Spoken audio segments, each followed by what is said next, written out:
Larry, how are you, sir? I am well. Good to see you, man. Pleasure's mine. So we joked around about a week and a half ago. Last time we spoke about hopefully jumping on a show once and having good news to talk about. That would have been the case at the beginning of this week. Yet now, instead of the people talking about the peace negotiations that are allegedly ongoing, they're talking about Houthis joining the war and a potential invasion by the US or ground attack by the US that might also involve one of the Gulf countries. So let's start there. What do you make of the latest developments? Well, number one, the Houthis have joined the war. They announced that earlier today. They've launched a missile. So now Israel's getting hit from three sides, from the north, from the south, and from the east. As far as the ground invasion, the ground operation goes, let me deal with what I do know. What we do know for sure is that I'll call it the entire special operations forces that the United States has were deployed starting March 12th until the end of last week or the end of this week. So they've been deployed. The only time you see aircraft show up at those bases and move out is it's either an exercise or they're going for a real world mission.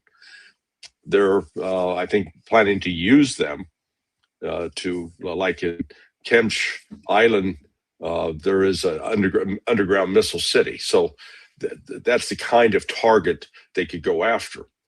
But Trump extended the deadline till end of next week, which coincides with the arrival of the other Marine Expeditionary Unit, the MEU, the 11th MEU. The 31st is I'll say it's in the areas. It's actually at Diego Garcia, which is still quite it's a 3 or 4 day sail to get up to Iran. So I'm not sure if they're using this as a decoy or if they're actually planning to put them into any kind of ground mission. The problem with the ground force, if they try to do that, is it's not going to accomplish anything other than getting Americans killed. It's not going to, force Iran to surrender. It's not going to leave a devastating blow for Iran. At best, it's going to put U.S. troops in a very vulnerable position that they can't get out of. And some members of Congress who have been briefed on that, they've come out with, "Oh my God, what are we doing? This is dangerous." So, what we are seeing is an escalation on the part of Israel. I got a note yesterday from a friend who said, we can't control Israel. Well, and I wrote back. I said, well, we could if we were willing to cut off the money, cut off the flow of military supplies. But as it stands right now, we're not willing to do that. And Israel is launching attack after attack on targets that Iran has said, if you hit our steel and aluminum plants or our nuclear plants, then we're going to respond in kind, and this will escalate. So it's escalating, and it doesn't make sense for Israel, because Israel is suffering some significant losses, particularly with the war in Lebanon. Just yesterday, day before, the Hezbollah knocked out 21 Merkava tanks, 21 in one day. And that's I've heard that the total losses may exceed 50, which is huge, because Israel doesn't have an unlimited supply of tanks. So they're now in a battle in southern Lebanon, and they're still at war with Hamas, and now they're trying to attack Iran, and then here come the Houthis. So now they got four fronts opened. So it's I guess it's making Israel act in a more erratic fashion. Because there's a lot that the Houthis could do beyond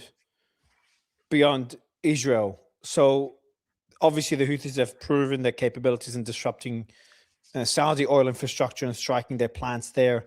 They've got Oman on their borders as well. They could strike other Gulf countries. They could strike the UAE. So it gives so all the defense systems of these countries are already mainly covering Iran right now, because that's where the threat is from. So now you've got the opposite side as well becoming a threat. And, you know, there's some people talking they could strike all the way to Egypt as well, and the American bases there if this war escalates further. But my question to you is, what is the strategy first of the Houthis joining now? Why now? Why during the supposed ongoing negotiations? Is it to deter a ground operation by the US? Is that the main reason? Because now, and also to deter Gulf countries from joining that ground operation. Iran has already warned these countries, and now when they know that the Houthis, which again have caused havoc in those countries years ago, mainly in the UAE and Saudi, if the Houthis are there, they could strike those Gulf countries and also cause more pressure on the global economy by closing the Bab el-Mandeb Straits. That's for me that what makes the most sense, is to deter escalation by the US, a ground operation by the US. I think it has more to do. Well, number one, the Saudis and the Emiratis joined the war yesterday. They announced, you know, okay, we're now at war with Iran. Iran didn't waste any time retaliating and attacking the Prince Saud air base. The casualties, the U.S. suffered significant casualties, well in excess of, you know, the New York Times is reporting it as 12. No, it's much higher than that. But it wasn't just casualties to personnel. It was destruction of aircraft, KC-135 tanker. You're talking about the strike on the Saudi airbase, yeah? Yeah. So within that, I see this is why this is probably was the major precipitating reason that the Houthis said, okay, we're now going to join the fight. And you're right that all they have to do is threaten now to attack ships in the Red Sea. They've already done that. I'm not sure what since the Houthis started, you know, attacking ships more than a year and a half ago, that a lot of ships are taking the route down around Africa instead of going through the Red Sea. But if there are whatever ships still take that route, unless they are, let's say, allies of the Houthis and or Iran, those ships will now be attacked, and they very well, you know, shuttering the strait, you know, at the bottom, the Bab el-Mandeb. You know, it's going to be one more heavy weight on the world economy. That's not, you know, the world economy already is in crisis. And that's the thing I think a lot of people don't understand or appreciate. And it's just the visible effects of it will become more apparent in the coming week, 2 weeks. But the world cannot sustain this kind of depression or downward pressure on the economy for much longer. And so the Houthis joining into the fray, I think, is designed to put more pressure both on the United States and on Israel, because despite Trump's claims about peace talks, all we got are the Pakistanis are talking to the Iranians. They're having productive conversations. But that doesn't mean that Iran now is ready to back away. In fact, I received word yesterday that Russia is going to step up its involvement in trying to settle this. But in settling it, they're not going to settle it at the expense of Iran. And I think that's a very important point. They're backing Iran in this effort. And so Trump doesn't have an easy exit ramp that he can, you know, after all of his wild proclamations that, oh, we've defeated the Houthis, or we've won, they've lost, you know, we've destroyed their air force, we've destroyed their navy, we've destroyed their leadership, they're destroyed. And yet Iran keeps fighting and keeps the Strait of Hormuz closed and has stepped up its attacks on the Gulf countries. This is looking so. Just a quick point on so Saudi and the UAE have not officially declared war, so they're hinting that they could be joining the war. Many say they're already part of it in some ways.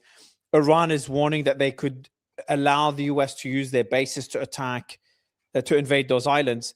First, on your stance, because since we last spoke, we look at the various options that the US had when it comes to a ground operation. We talked about Harg Island. We talked about capturing the enriched uranium. We talked about those small islands at the entry and exit of straits. There's a few of them there.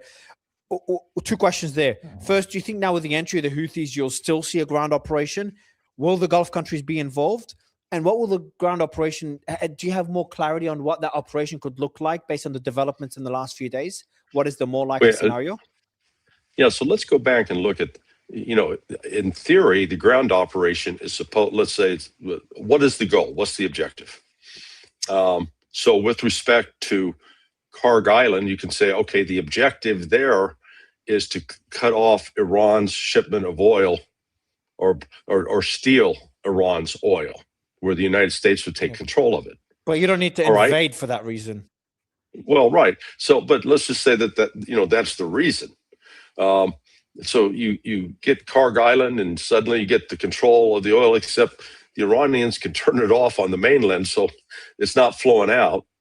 And one of the other, this conflicts with the U.S. broader objective of trying to get as much supply of oil out on the world market right now, because the price of oil has gone skyrocketed. It's going to go crazy now with the Houthis joining. Like the markets are going to get so screwed, Larry, with the Houthis joining. Yeah. Like this is the worst case scenario is just unfolding right in front of us. Right.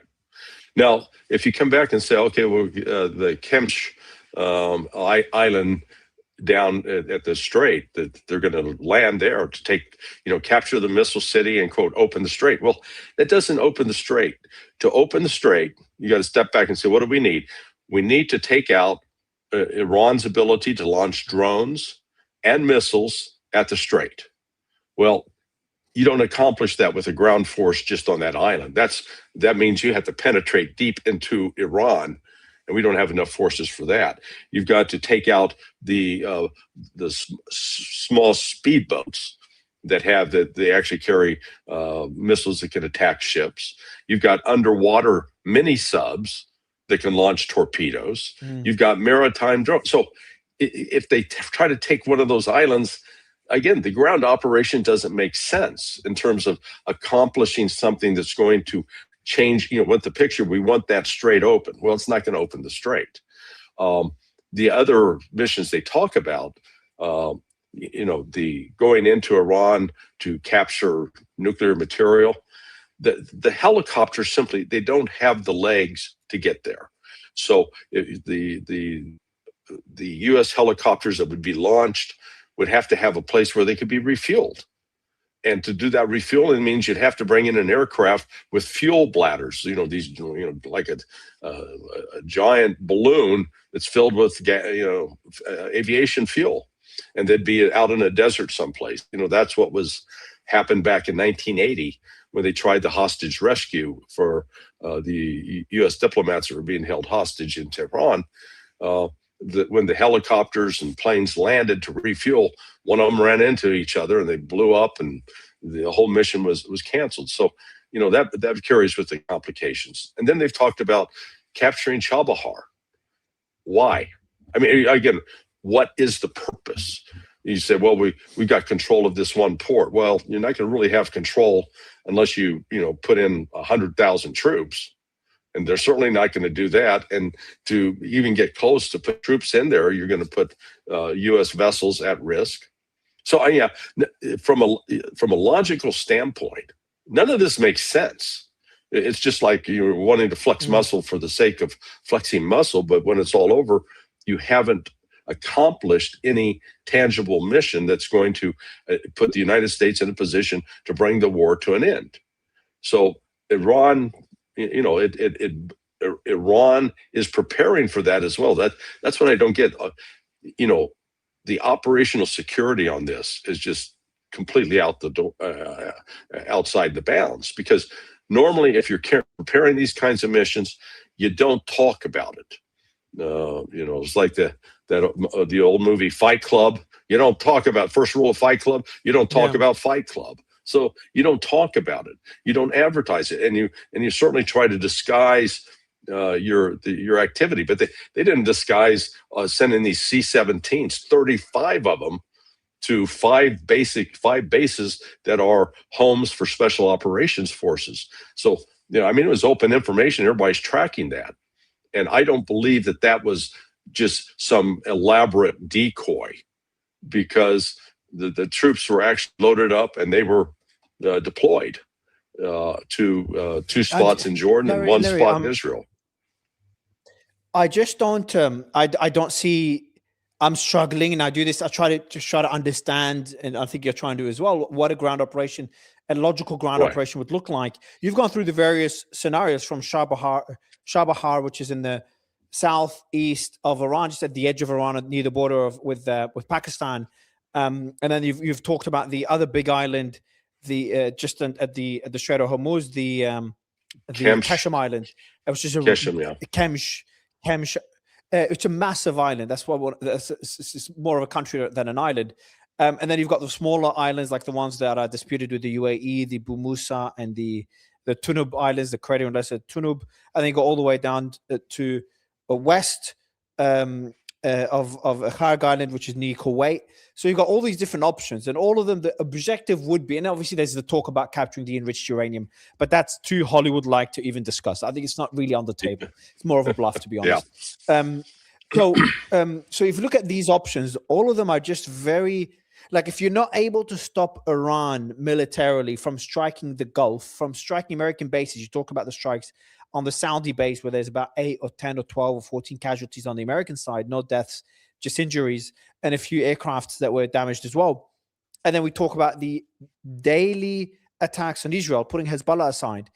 And now you've added Hezbollah, the Houthis to the mix. And I'd love you to kind of dig into further on what their capabilities really are, because they are a bit of a mystery, an underestimated mystery. We saw the operation a couple of years ago by the US against the Houthis that did not achieve its objectives, and kind of removing that threat from the Red Sea, from the Bab el-Mandeb Strait. That hasn't worked. But if the Houthis, like, we're already in a bad position, we're talking about ongoing negotiations. I still don't know why the Houthis joined now. Why didn't they join 4 weeks ago? They didn't join with Hezbollah. Why don't they join in 2 to 4 weeks from now? Why now? I would link it to the negotiations or the threats of a ground operation. But there's two things happening. First, I'm struggling to make sense of the ground operation, but we've really butchered that, trying to understand it. But can you just explain more, maybe, how big of a difference to the war do you think the Houthis would make? And what do you think they'll strike? What is their escalation ladder? Well, apart from they did launch missiles into southern Israel. And so that's where Israeli military bases are, as well as Dimona, the nuclear facility. So they put pressure there. But the other thing they can do is they can now threaten Saudi oil shipments, because the Saudis, they're unable to ship out through the Persian Gulf, but they were saying, well, we got this pipeline that runs across Saudi Arabia, and we can we can load there in the Red Sea and then ship oil out. So the Houthis would be in a position to disrupt that, and so further, close Saudi's ability to get a source of income. Because right now, unless their oil is getting out and being sold, no money's coming in, and that's happening through all, Kuwait, Bahrain, Qatar, United Arab Emirates. All of them are, we're not approaching 30 days without this income. And on top of that, you look at Iran just launched its 85th wave of attacks. So Iran is doing about three attacks, missile waves per day into Israel, and then into the Gulf states. So I think the Houthis join now just to increase the pressure on both Israel and the United States as a means of giving Iran more leverage in the negotiations. I'm looking at the announcements that are coming in as well on the Lebanese side, because that's been pretty significant of the damage that Israel's facing there. There were talks of a mass casualty event, I think, a couple of days ago. It's hard to really know what's happening, but there were helicopters coming in and out of that zone. Just before we dig into Lebanon, because these developments are important, you hinted at them at the beginning of the conversation. Back to the Houthis. There were talks about the Houthis doing a deal with Saudi. and moving away from Iran. And there's also some people speculating that the Houthis were seeing how the war develops. They've got agency. They're proxies, but they're more allies than proxies. They have a country to run. Sure. They're not like a small military group, like a militia in Iraq. Right. So a lot of people were saying they were watching how this war progresses before they pick a side. Some saying they could negotiate a deal with the Saudis. Are these possibilities? Could they have been waiting and now they see Iran is doing better than expected and they decided to join Iran? Because now Iran, and we haven't even talked, me and you, about the peace deal and the various terms by both sides. We'll dig into that in a bit. But Iran is asking for a lot. They're asking for the removal of American bases as well as the control of the Strait of Hormuz. So is it possible the Houthis just are seeing the Iranians do much better than expected and now they've decided to join? Or does it go back to the timing from a strategic perspective? They were always going to join. No, I think they were always going to join. I think they were just waiting for the right moment. Looking again at the statement that was issued by the Yemeni armed forces, with and they're talking about it.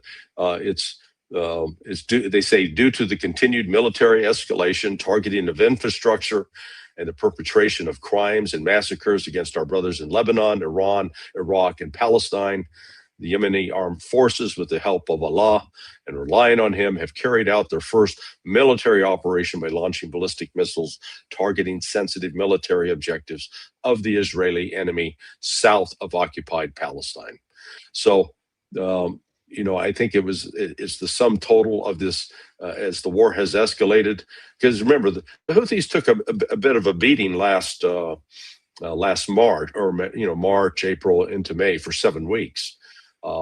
They suffered casualties, but I think that weighing in now is a way of saying, there's no future with Saudi Arabia.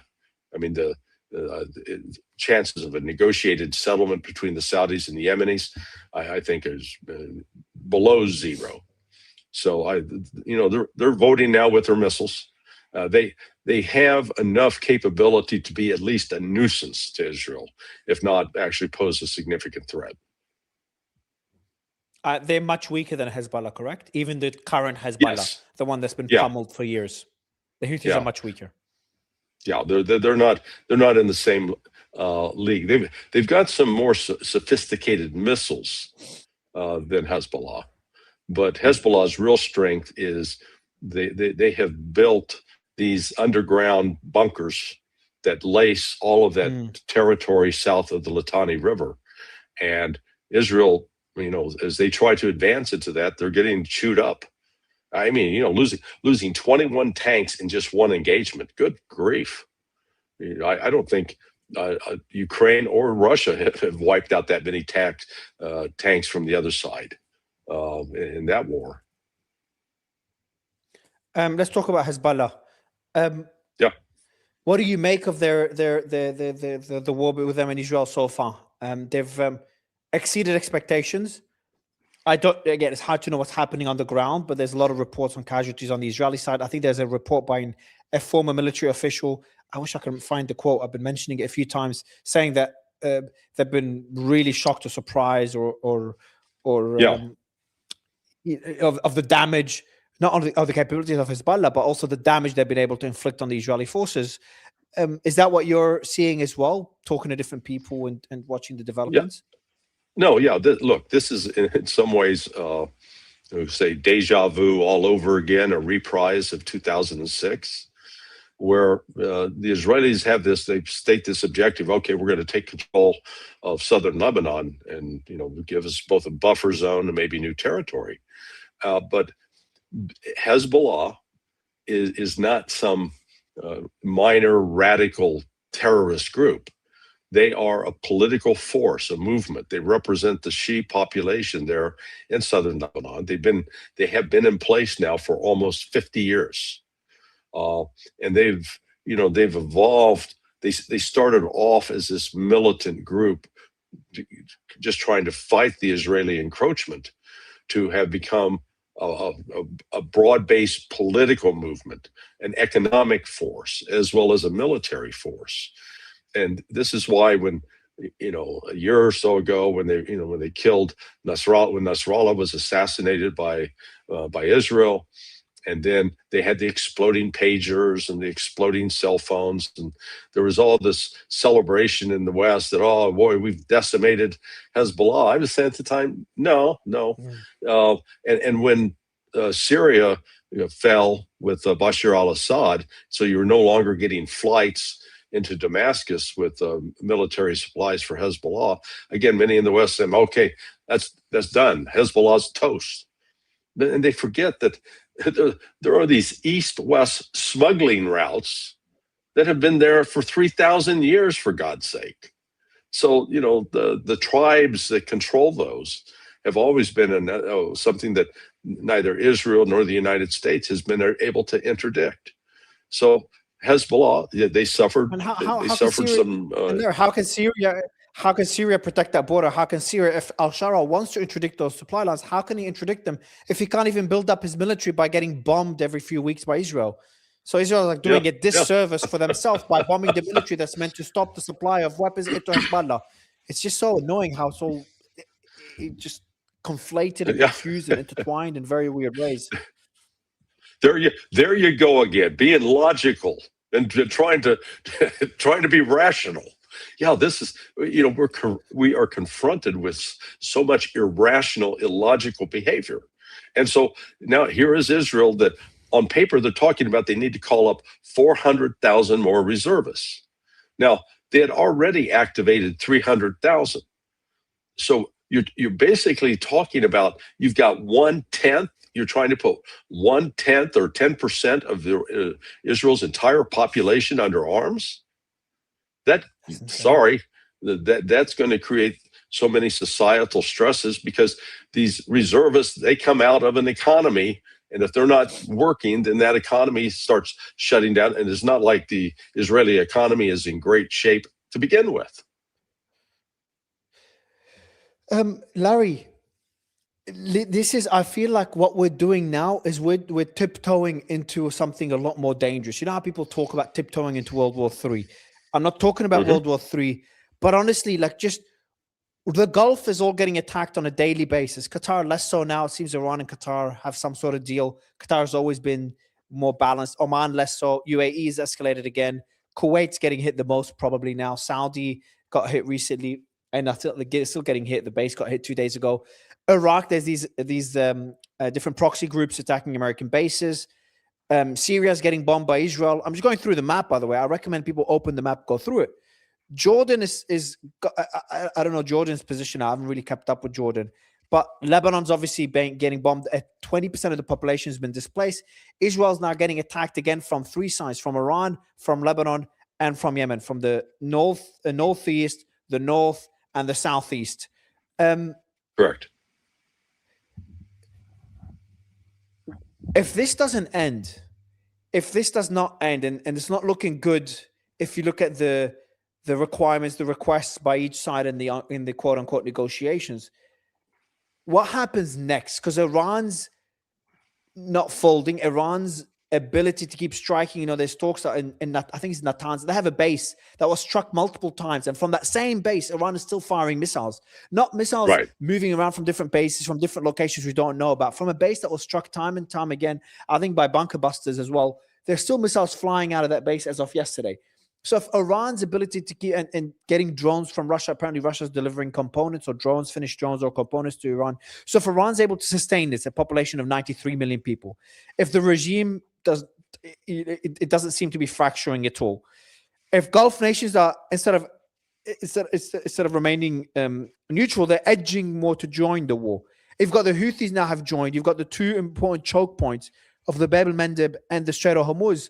Both of them choked off. The global economy is taking a pretty bad hit, and Israel's getting pummeled. Lebanon's suffering a lot. So where is this going, Larry? Yeah, well, I think we're going towards a global war. The United States does not have a viable exit ramp now, because Trump, to admit that he can't admit that we lost, so he's going to have to keep at it, trying to say, oh, any day now we're going to defeat them, and they're not going to defeat them. So now all of a sudden he's Lyndon Baines Johnson caught in a Vietnam War in the Middle East of sorts. The advantage Iran has is, it's a system that, although it's controlled by mullahs as far as the Islamic Republic aspect of it, it's still a democracy.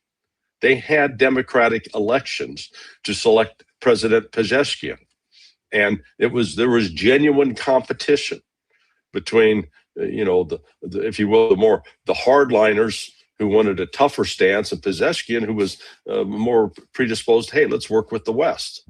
Now, what's happened as a result of these U.S.-Israeli attacks on Iran, it's hardened across the board. Now, going to the different Gulf states, Saudis, a monarchy, they don't have any political, they got subjects. They don't have citizens. The citizens that don't have rights protected by a constitution or anything. Same applies to Bahrain, to Kuwait, to Qatar, and to the United Arab Emirates. Yeah, I mean, let's face it, the UAE is an artificial creation to start with. It doesn't even come out of some natural, some tribe that controlled the area and they've now ascended. So they are inherently weak politically. They're very fragile systems. They don't have a basis of popular support. And so what if the UAE and Saudi Arabia say, okay, we're entering the war now? With what? It's not like they got a mass Praetorian guard of very effective fighters.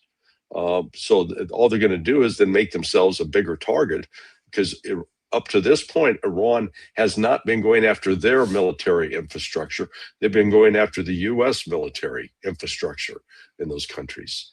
The other players here are China and Russia that are going, again, the word I got, I was supposed to go to Russia mid-April with the International Unity Club. It's similar to like when you and I were there together last March. And it was, got the word, hey, the Kremlin, because there were speakers and people involved from the Putin administration, they shut it down. They said, no, can't handle this now because we're focused on the war in Iran. So Russia's getting ready to do something diplomatically, militarily, I don't know what, but Russia's going to get more involved within the next 3 weeks. And I think part of it is to see if they can find a negotiated settlement. What we're witnessing, though, now is the complete breakdown of the international system, both economically and politically. Remember the League of Nations that was set up at the end of World War I to be this organization that was going to promote peace among the countries? It became irrelevant in the 1930s. Yet it still existed as had an office, it had employees, and people went to work there until 1945. It became irrelevant.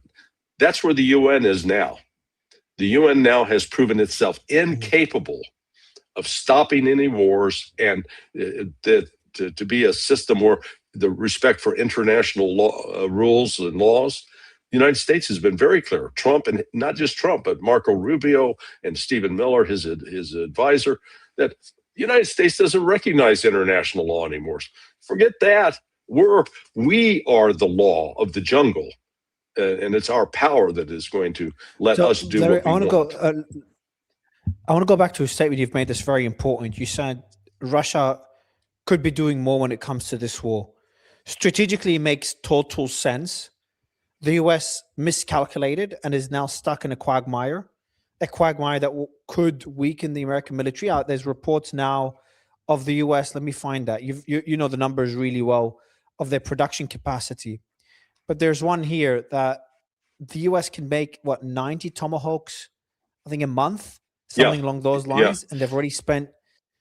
Let me try to find it. 90. The I think amount of it's 90 a year, maybe 90 a year. 90 a year, exactly a year. Sorry, they could produce 90 a year, and they've already spent hundreds in this war alone so far. Right. It's not ended, and so the US has fired over 850 Tomahawks at Iran in just 4 weeks.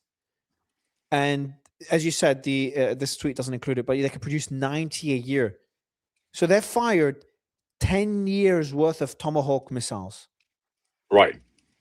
And that's just Tomahawk missiles. That's putting air defense munitions, which you've gone through the numbers in previous conversations we've had. So there, I'd say it as it is. Russia would be foolish if they don't support Iran further. There's reports of them supplying drones to Iran right now. If they don't support Iran further, not militarily, because their negotiating position now when it comes to war in Ukraine has shifted drastically. Now, Ukraine's also done some pretty smart moves. They've gotten closer to the Gulf countries, the cash-rich Gulf countries, in helping Gulf countries build air defense systems to counter those drones by Iran. But what a freaking world we live in. You've just dragged, instead of ending the war in Russia and Ukraine, you've just dragged those two countries and involved them in a war in the Middle East. Zelensky meeting MBS, meeting MBZ, meeting Qatar as well today, and Russia supplying drones to Iran. How the hell did we get here, man? How the hell did we get here? So how else could Russia be involved? Well, and let me also talk about China's role too as well. And let's come back to the Tomahawk missile. While we don't have the full list of what rare earth minerals are used in producing a Tomahawk missile, what is publicly known is that the Tomahawk missiles use rare earth magnets. And those magnets are made using neodymium, praseodymium, 4 different types of rare earth minerals that China has and is no longer giving to the United States. So even if the United States ramped up to say, okay, we're gonna do 90 Tomahawks a day, they can't because they won't have the magnets. So right there, the United States has created a problem where it's using up these stocks, and Russia and China know that. I mean, their intelligence analysts aren't stupid. And then they can look at the fact that the United States is no longer going to, right now, it is basically unable to produce at any significant rate for Tomahawk missiles, for JASSMs, for radars, for F-35s. The radar systems are supposed to go in the nose cones. They can't do those either because, they're not getting the rare earth minerals out of China. So, I think from Russia's standpoint, they recognize this war now, they can extend and, if you will, demilitarize the United States by applying more pressure. The fact that Iran right now is using more drones to strike targets inside Saudi Arabia and inside Israel, what does that tell you? That tells you that their air defense system's now not functioning, because those drones fly slow enough that the Iron Dome and David Sling should be able to take them out. And there was just I saw a news report from Israel earlier today that they're starting an investigation because one of these Iranian missiles struck a major target up northern Israel, and it was completely unopposed. There was no Iron Dome, no David Sling, no protection.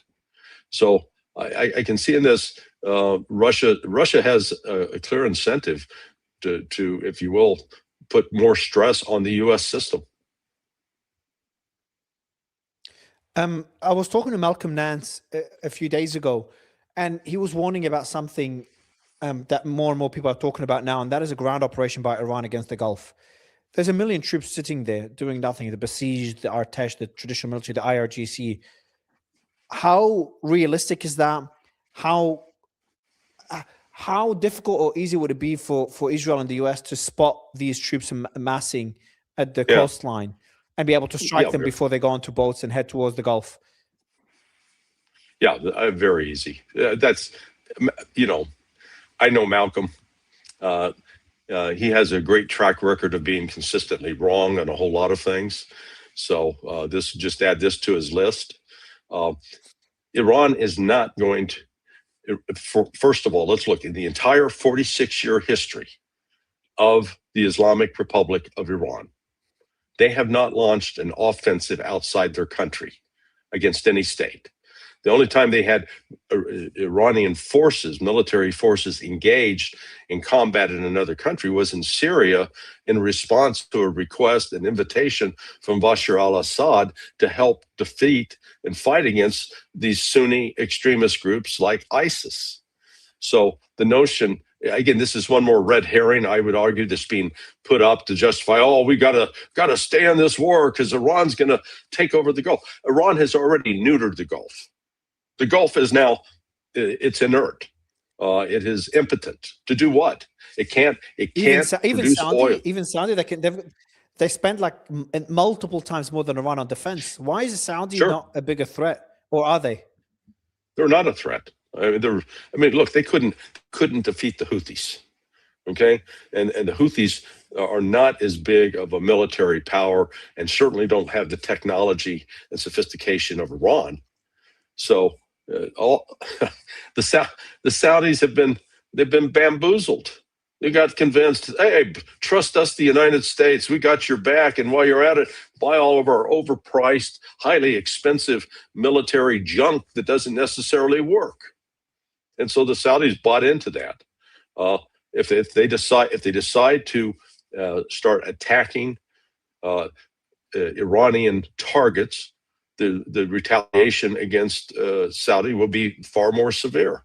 But look, the Saudis have already allowed their bases to be used by the United States to attack Iran. That's why Iran went after the Prince Saud Air Base. So this is, MBS is playing a real dangerous game. Guess what just happened? And while we're speaking, there's an announcement that came out. You know how Israel struck the aluminium plants? I think it's aluminium plants, metal production facilities in Iran a couple of days ago. That was seen as an escalation. That was a day after Trump said there's going to be a ceasefire. It was. Yeah. So guess what happened today? Okay, what do you expect Iran to strike? They struck the Emirati global aluminium facility. Yeah. They said every single time it's tit-for-tat. Every time. It's the same thing. This is what I worry. Like, if there's a ground operation and the Gulf supported the US in that ground operation, why wouldn't Iran retaliate in kind? If they got foreign troops on their soil coming from the Gulf nations, they can't send troops to the US. Why not send them to the Gulf nations as another form of escalation, as a tit-for-tat? Well, again, this isn't a matter of making yourself feel emotionally satisfied that, they've done this to us and we're doing it back. Because how do you support those troops? You have to have a logistics chain to, once they get in there, get back to the mission. Is their mission to take control of that country? Okay. Then how are you going to supply them? And this would expand the targets that the United States and Israel would be hitting in Dubai, as an example, or throughout the UAE.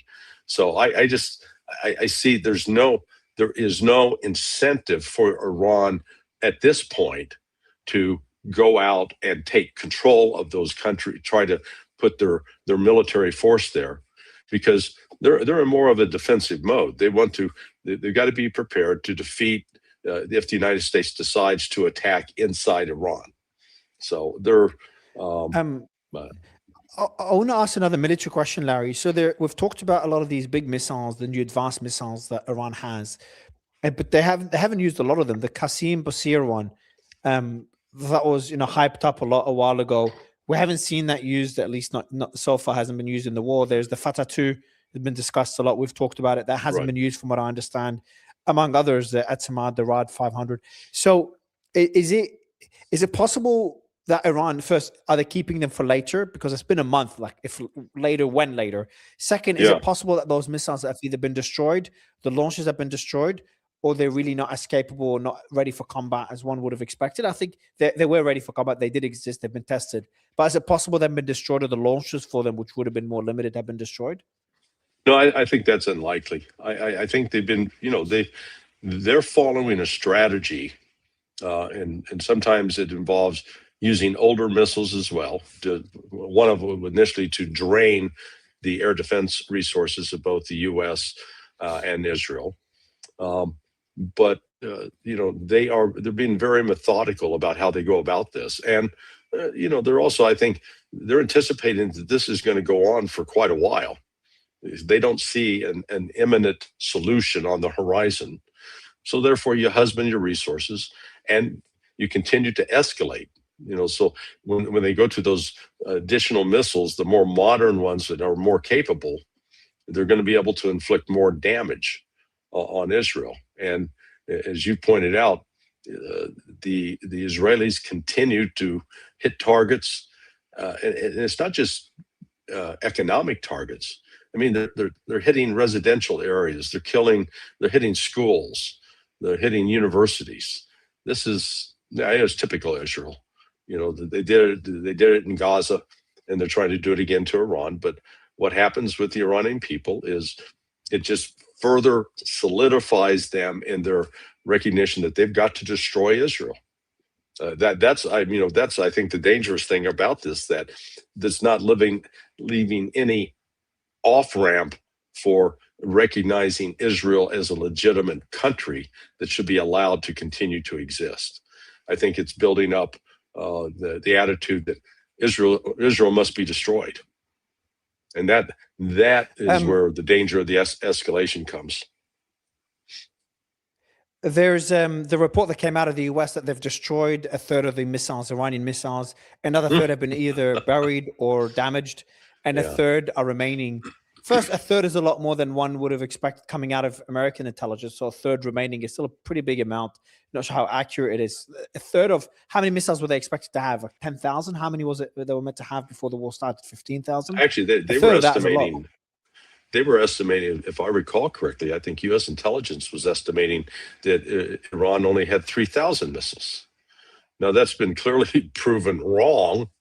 And the reason I've argued all along, I don't think U.S. intelligence has a clue, because these missile cities are underground. Their production facilities are underground. They're not above ground. It's one thing if you've got an above ground factory that's churning out missiles, because you can count them. You got overhead satellites, and believe me, there are analysts out in the CIA, and now what used to be called NPIC is now National Geospatial Agency, that have to sit there and look at photograph after photograph, and they can count. There's one missile coming out. There's two missiles. So when it was above ground, it's easy to track. Well, they haven't been tracking it. They haven't had a clue for 20 years.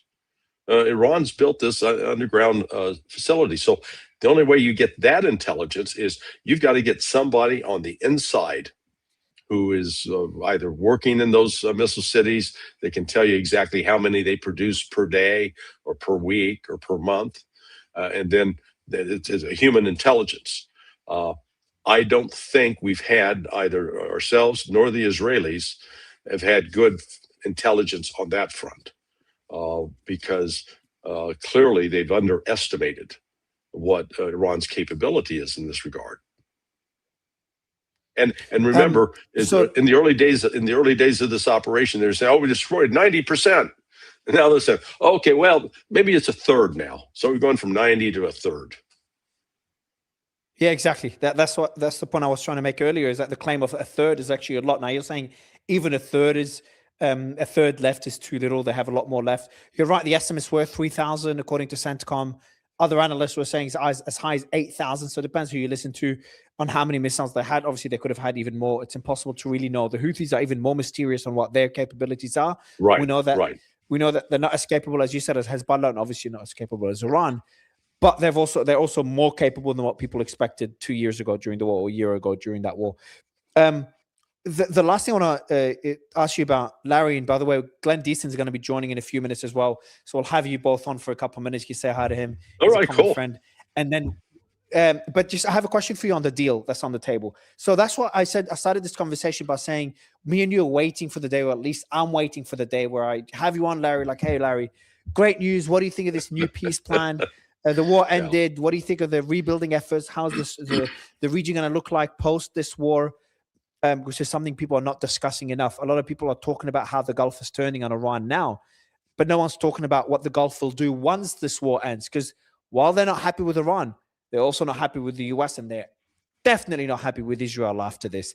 But let's look at the deal on the table. The US has asked for the dismantling of the Natanz, Fordo, Isfahan, the nuclear facilities in Iran, zero enrichment forever, and hand over all enriched uranium to the IAEA, cap ballistic missiles not only in range, but also in quantity, which for me is too maximalist of a demand. Cut off Hezbollah and the Houthis and Hamas completely. I think unlikely after you saw Houthis and Hezbollah jump in to support Iran. I don't think Iran will throw them under the bus. Reopen the Strait of Hormuz and a 30-day ceasefire. So that's what the US asked for as part of a 15-point plan. It's kind of summarized. What Iran is asking for is, number one, sanctions relief. It's a big one. Stop all strikes and assassination immediately. Fine. Provide guarantees. Not sure who can guarantee Iran against attacks by the US. Pay war reparations or compensation for the war. Recognize Iran's sovereignty. Recognize Iran's sovereignty over the Strait of Hormuz. That's a big demand. Touch nothing in terms of nuclear program, missiles, the proxies, keep everything as is. American bases out, and a cessation of hostilities. So it seems that the US is requesting Iran to completely give up all of its military capabilities. Correct. And Iran's essentially requesting the US to give up all of its bases in the region, remove its sanctions, and keep Iran as it was before the war. Yeah. Completely opposite positions, way further apart than Russia and Ukraine ever were. Correct. Yeah. So there's no foundation for negotiations. However, so one thing I think Russia could do, now this may sound, you may say that's crazy, but the one guarantee that Russia could give that would probably ensure that Iran would never be attacked again is that Russia would deploy nuclear tipped missiles to Iran and say, in the event that if Iran is attacked by Israel or by the United States, it will have the ability with our support to respond with nuclear weapons. I think that's the only thing that would really guarantee that Israel and the United States would have to back off and not try any of this madness again. Now, I said that sounds far-fetched. That is insane. But, like similar to Belarus. That's insane. But look, is sort of what Russia did with Belarus. That's an excellent observation on your part, because remember, Russia said, okay, we're going to put those Oreshnik missiles now in Belarus. And so who's talking about attacking Belarus? Nobody. So that I'll call that out of the box thinking. But otherwise, what kind of guarantee could Russia give, a tangible guarantee that would actually deter Israel from ever attacking Iran again? And so that could be, like I said, that could be one of the things going through the minds of Putin and Lavrov and the general staff. That okay, we can deploy and put actually Russian personnel there as another tripwire that basically say, if you attack and kill our Russian personnel, then you're going to be at war with us.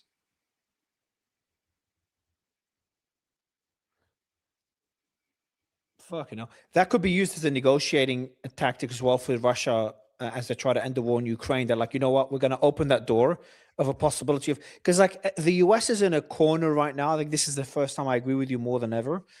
They are in a very difficult position unless, again, we see a complete capitulation of the regime, or we see the amount of missiles drop to almost zero across the Gulf and stuff, which seems so unlikely based on what we're seeing. But unless something drastically changes in Iran, the US is in a very difficult position. But I also worry that if you push the US and Israel into a corner to a certain extent, there's more they could do as well. You know, the US could go out there and just start bombing the hell out of Iran, irrespective of what that could do to the Gulf and to the global economy. Because remember, the US is energy self-sufficient to an extent. Right. And the Gulf are important to Trump, but to what extent? Because if they were as important as one would have assumed a year ago, we wouldn't be in this war in the first place, knowing what damage it could cause the Gulf. So my worry is that a lot of people have mentioned the risk of Israel using a tactical nuke, which I've always said was highly unlikely.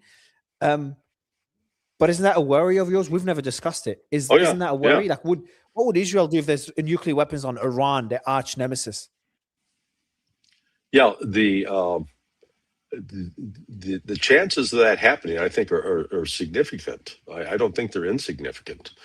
And despite Israel's claim that the wars that they're making progress with the war, they are the reports that came out of Israel the other day from the chief of staff of the IDF, the Israeli Defense Force, was he identified what he called 10 red flags.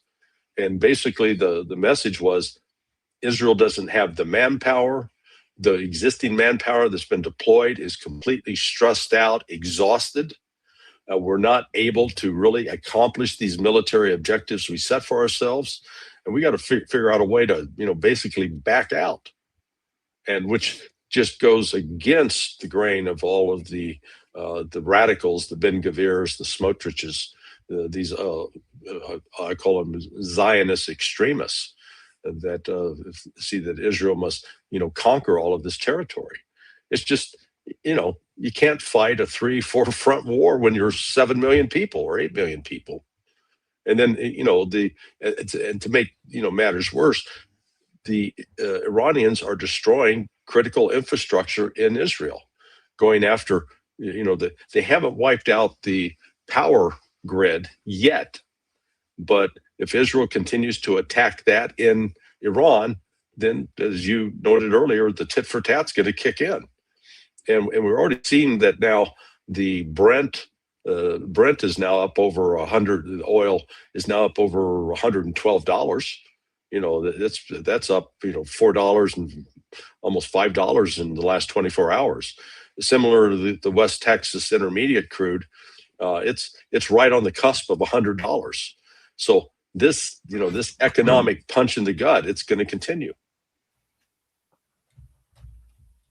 Here's your common friend, Glenn. How are you? Hey. Oh, very good. Hi, Larry. How are you as well? Hey, man. Good to see you. You look relaxed. Yeah, I'm dressed like Mario today. I was gonna say I missed your regular Hawaiian shirt to the. Yeah, I'm in Calgary. I'm here with Alex Craner, among others. So I couldn't bring the Florida shirt to Canada. Too cold. But we're just talking, Glenn, and Larry will jump off in a couple of minutes, but we're just talking about what it means for the Houthis to join the war and how this continues to escalate. We've talked about it, me and you, Glenn, into a regional conflict.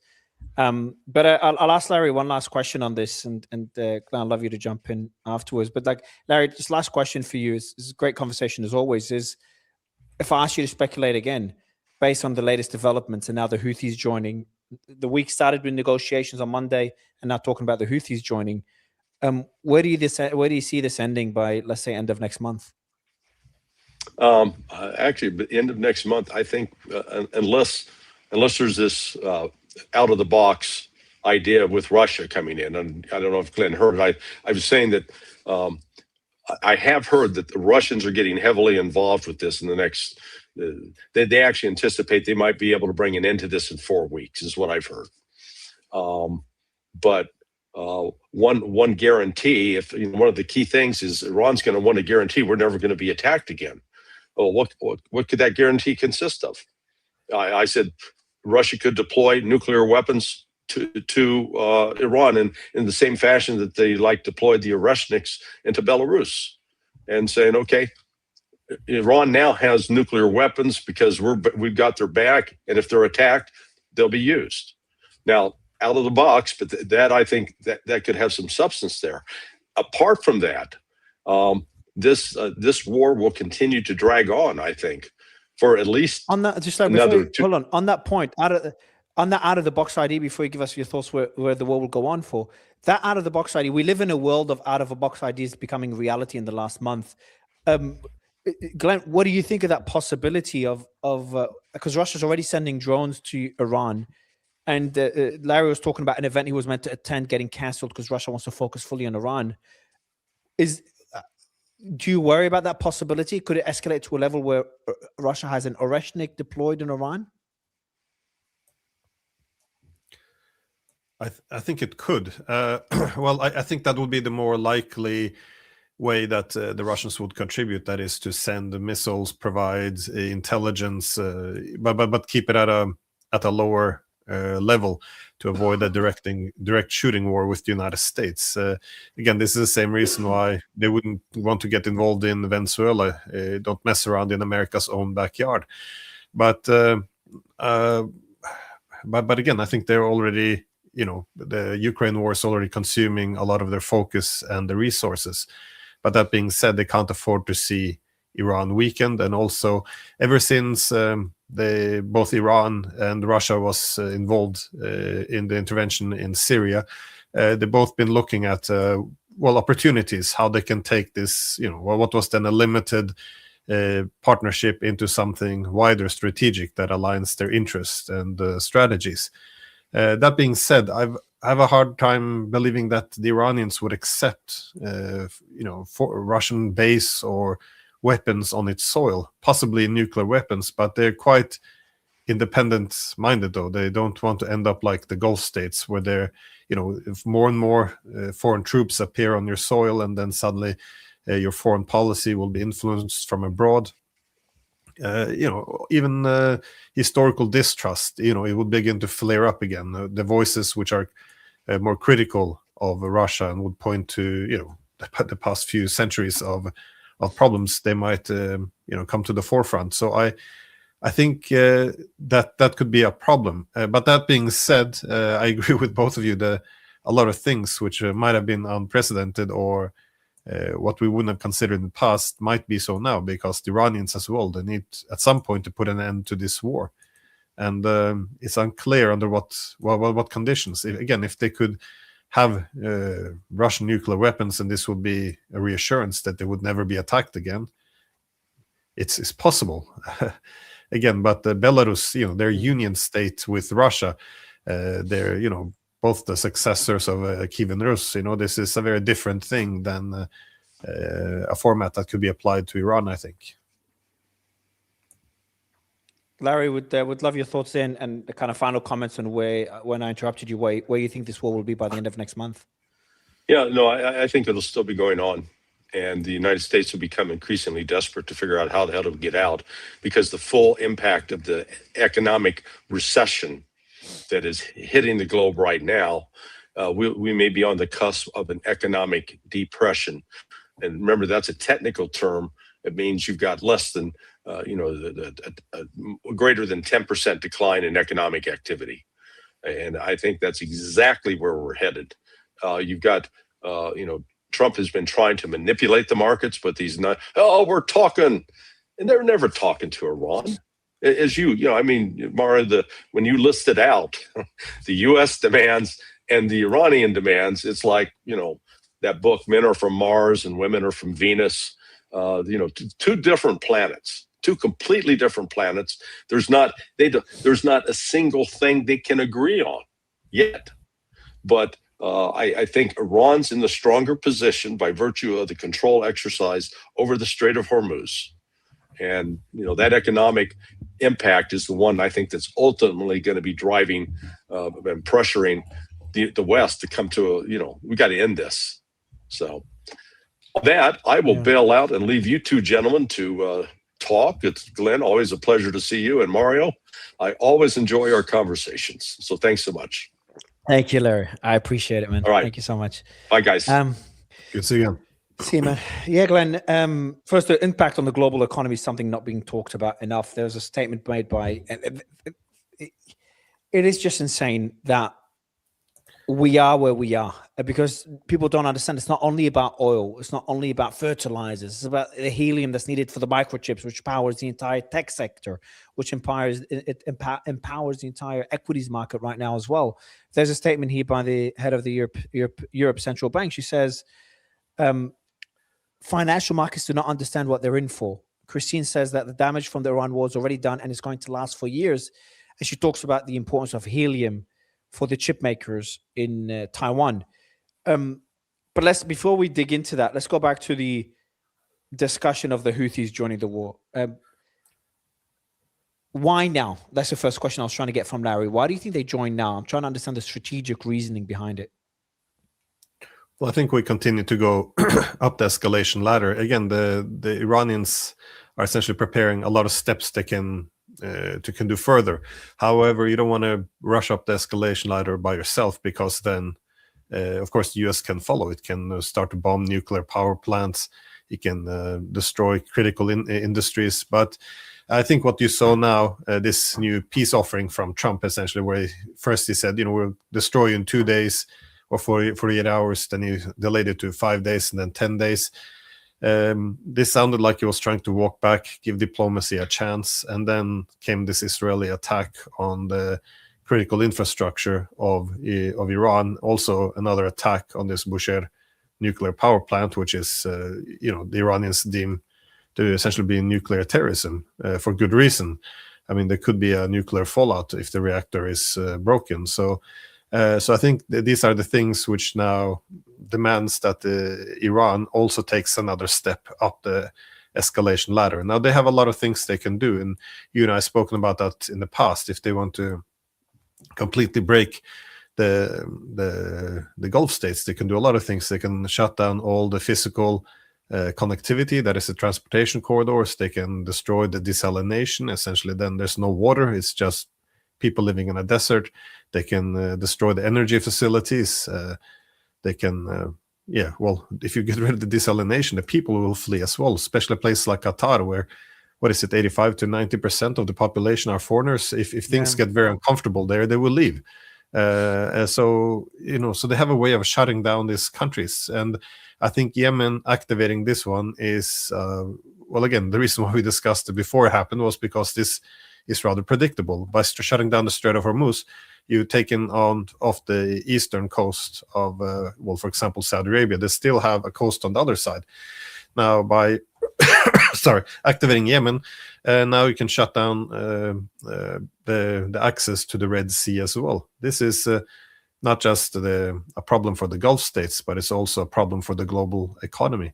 So Iran can bring a lot of pain. So I think this would be a response to it. Again, I don't know what the deal was with the Americans on this one.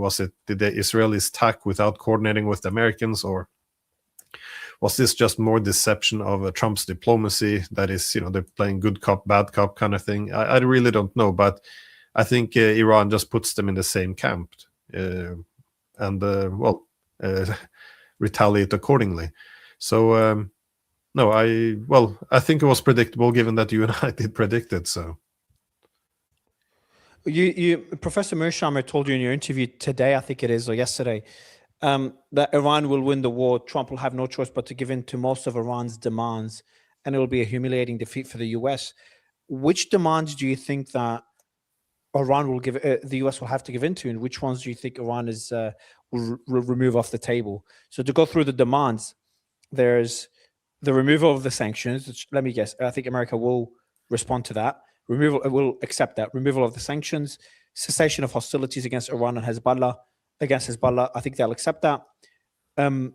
American bases out of the region, I think Iran will remove that off the table. So the sanctions, yes. Cessation of hostilities on Hezbollah, yes. I think the US will accept both these. Bases out of the region, not. The US will only accept. I think Iran will concede on that one. Keeping the nuclear program, missile proxies, all off the table. I think, no, the nuclear program will probably will have to be brought down. The enriched uranium will have to be sent out of the country. So I don't think that one the US will accept to keep as is, because that'll be too humiliating of a loss. The recognition of Iran's sovereignty over the Strait of Hormuz, I just don't see a scenario where Gulf nations would accept that under any terms, and I don't think the US will accept it either. War reparations, I think the US will accept that, structured in a way like investments, guarantees, and security guarantees. I think it's meaningless anyway. Where do you stand on this? And not only from your conversation with Professor Mearsheimer, but you personally, what terms do you think that the US will concede on? Well, it's difficult to say. Again, the key problem is, besides the cold, hard, rational facts, is also the problem is that Trump, has been talking too much in terms of, he already defeated Iran. if you switch over to Fox News, they're talking about how Iran has to pay reparations to the US to pay back the money for the bombs it spent, money spent on bombing Iran, essentially. So they've taken it so far. So it's going to be hard to walk back some of this. But I do think that there is possibility for a settlement. Again, so far, what the US asked for was essentially Iran's capitulation. That is, no civilian nuclear program, no conventional deterrence in terms of regional allies or ballistic missiles with, in terms of the quantity as well as the quality.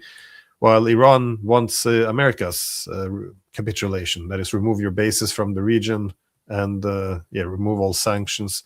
So, but I think there is a meeting point. Again, on the nuclear issue, I think there's always been a possibility for finding an agreement. That's why we had the JCPOA, and if that would include something like sending some of the enriched uranium, for example, to Russia, then it is possible that something could be arranged. So I wouldn't exclude that. One of the reasons why the US never accepted a deal with Iran was because it was the Americans that linked the nuclear issue to other things. They said, well, the nuclear issue is fine and well, but you have too many ballistic missiles. They travel too far. And you have all these partnerships in the region, which they consider to be terrorism.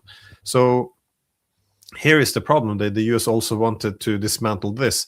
But this is Iran's conventional deterrence. That is alliances and ballistic missiles and drones. So they can't give this up, especially now after 2 surprise attacks. If anything, they need more.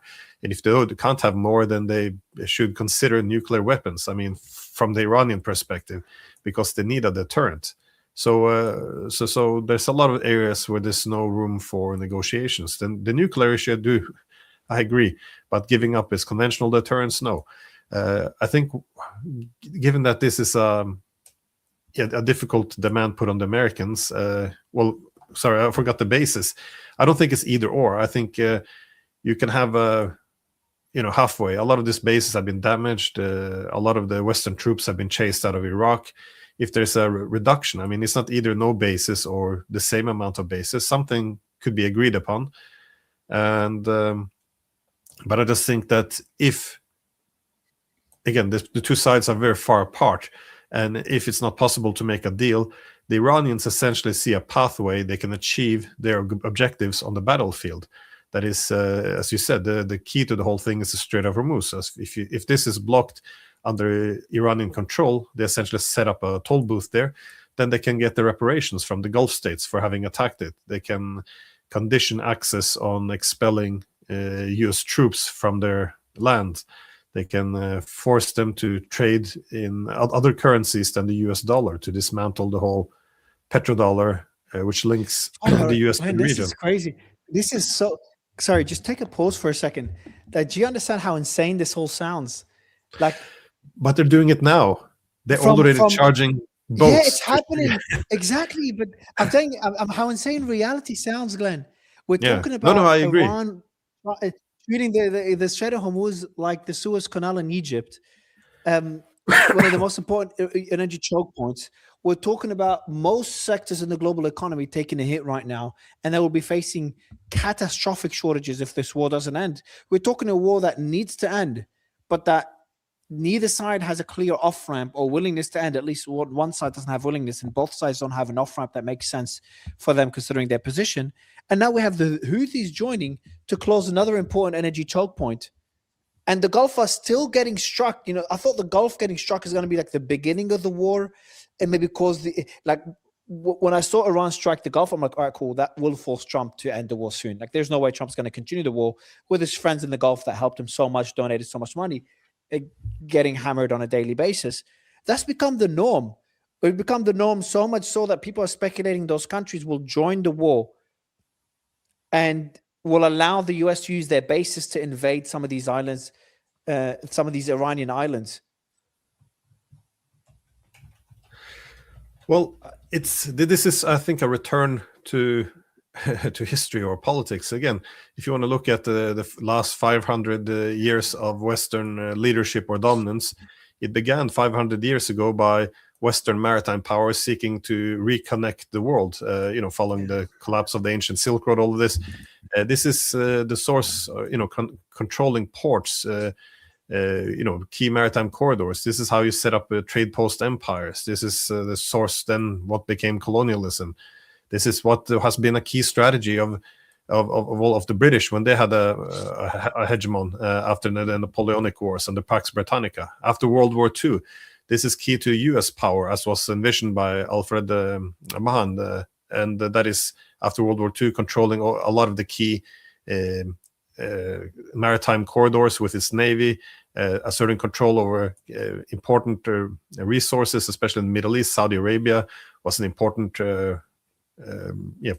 part of this equation after the Second World War. So this is an old thing. We kind of, over the past 30 years now, start to talk about the open liberal economic system where everyone has the freedom of navigation, but this freedom was essentially under US maritime control, and this was because they were a comfortable hegemon, a benign hegemon, even one could say. But now that they are in decline, they will begin to contest the access to maritime corridors, as they do with the Venezuelan, as they do with the Cubans, as they do with the Russians. And then it only makes sense that as the Americans must be balanced by these rising powers, that they will begin to do the same. You will probably see what the Iranians are doing now. I wouldn't be surprised if the Russians and Chinese will begin to be more assertive in these waters, just like the Americans are, just like the Europeans are doing, by the way. They are also try to kick out the Russians from the Black Sea. They're trying to cut off the Russians in the Baltic Sea, also limit their access to the Arctic. I mean, the control over international maritime corridors is a very old way of doing power politics. So I think we just essentially return to this. But of course, I agree. It is crazy that the Iranians have set up a toll booth simply because we haven't seen anything like this over the past years. It is surreal. How do you think they're able to still strike? How are they still able to continue causing havoc in the Gulf, strike Israel on a daily basis with those cluster munitions, and still control the Strait of Hormuz, which surprises me the least? Where did the US get? What did they get wrong with this? The world's most capable intelligence agency, along with the world's probably second most capable, the Mossad. What did they get so wrong? It depends if the intelligence agencies actually, did get it wrong. I mean, I think Mossad would have known. They are very capable. I think they knew the real capabilities of Iran. I think they also have to sell a war. That's another thing. I think maybe Trump was easier to sell a war to, but no, I think there's a common theme that we do always underestimate our opponents. We did the same with the Russians. This is one of the reasons why the Europeans joined in so heavily in the beginning of 2022. They thought that the Russians, if you give some weapons to Ukraine, the Russians would have to essentially flee. They thought if we put some sanctions on, we could break their economy by the end of the week. We thought that the rest of the world would follow our lead in terms of isolating them. All of these things failed. We also thought the same with China. They were told that if the US would limit its access to the semiconductors, then its tech giants would begin to fall apart. And I think it's arrogance. I think this is one of the costs of triumph, because at the end of the Cold War, the global primacy of the West, especially the United States, it does create some superiority complex, I guess. And we have a tendency to underestimate our opponents. One of the key things I always talk about is what is so extremely dangerous in the West now is that we can't even talk about the security interest of our opponents, and we can't even talk about their strengths. I mean, I tried to say long before. I mean, I was on your program as well, debating this before they attacked Iran, saying that this would be a massive disaster. They're much more powerful. But if you say that Iran is powerful, if you say that China's powerful or Russia, they call you, Ayatollah hugger or panda hugger or Putinist. They're like you're not allowed in the West to say that your opponents are strong. You're not allowed to say that they have legitimate security concerns. The thing is, for countries like Russia and Iran, they face an existential threat, and they are powerful. This is a very dangerous reason why you don't want to go confront them, because they have the capabilities and the intentions to fight back in a big way, and that's what we're seeing. But my point is that there's no climate in the West at the moment to even discuss these things. So I think this is part of the reason why we tend to underestimate them. Right. So you've added the Houthis that have been underestimated for a long time. What do you think is Houthi strategy? What would they do now? Would they? Ask Larry the same question? But what do you think is their escalation ladder? Would they immediately start striking the Gulf? Are they more likely to strike Israel first and then warn about striking the Gulf? I saw it, Glenn, as a way to deter the Gulf from joining this war in any way. That was my guess. It could be that this is a warning, if you will, but if they're used for direct attacks, of course, I think Saudi Arabia would be the obvious target, just for the proximity. But closing down, of course, the Red Sea, I think this is the main task they have. But they can also hit targets within Saudi Arabia, and this is if you have some drones flying through into some of the refineries or anything else, I think that's probably what they will go for. But again, I don't think it has to be one thing and something we will know even by over the next 2 weeks. I think Yemen, just like Iran, can go up the escalation ladder as well, because it's implicit. If you shut down the Strait of shut down the access to the Red Sea, then you've gone one step up the escalation ladder. If the Saudis, for example, would then engage in direct war with Yemen, then Yemen can go up this escalation ladder. They can use Yemeni territories to destroy energy assets across Saudi Arabia. So it's not I don't think it's immediately an all or nothing. I think it's always, the assumption is you can always go further up the escalation ladder. If you go all the way to the top right away, then there's nothing that restrains your opponents. But again, no one in Yemen is telling me anything, so I'm just speculating, of course. How? No. It's I had the same. I assumed the same thing. That's what made the most sense.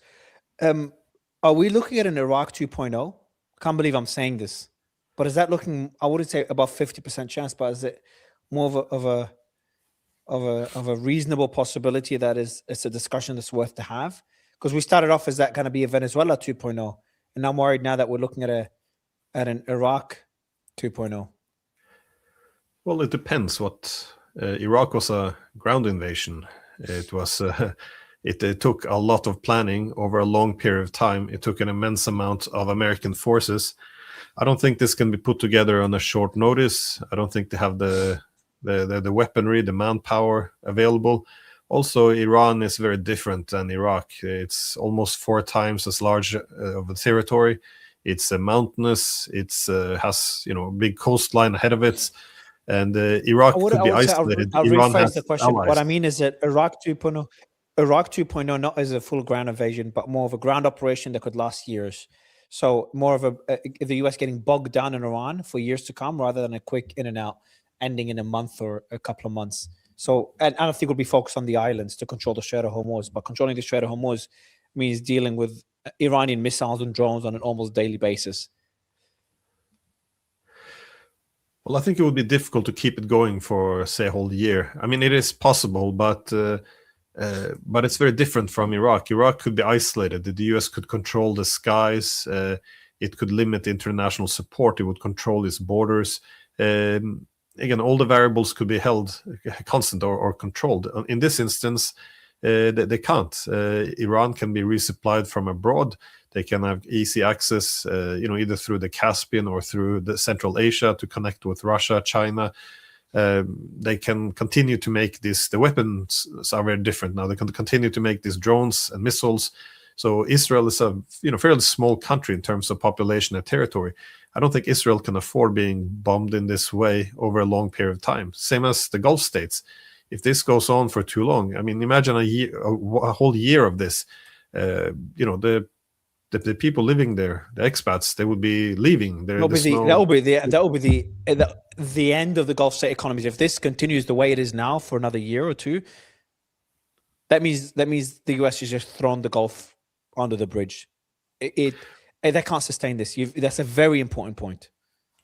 Yeah. So I think for this reason, Iran is it's not possible to keep it going for this long. And this is also part of Iran's the reason for its confidence. Every day that passes, Iran sees itself being put in a stronger position.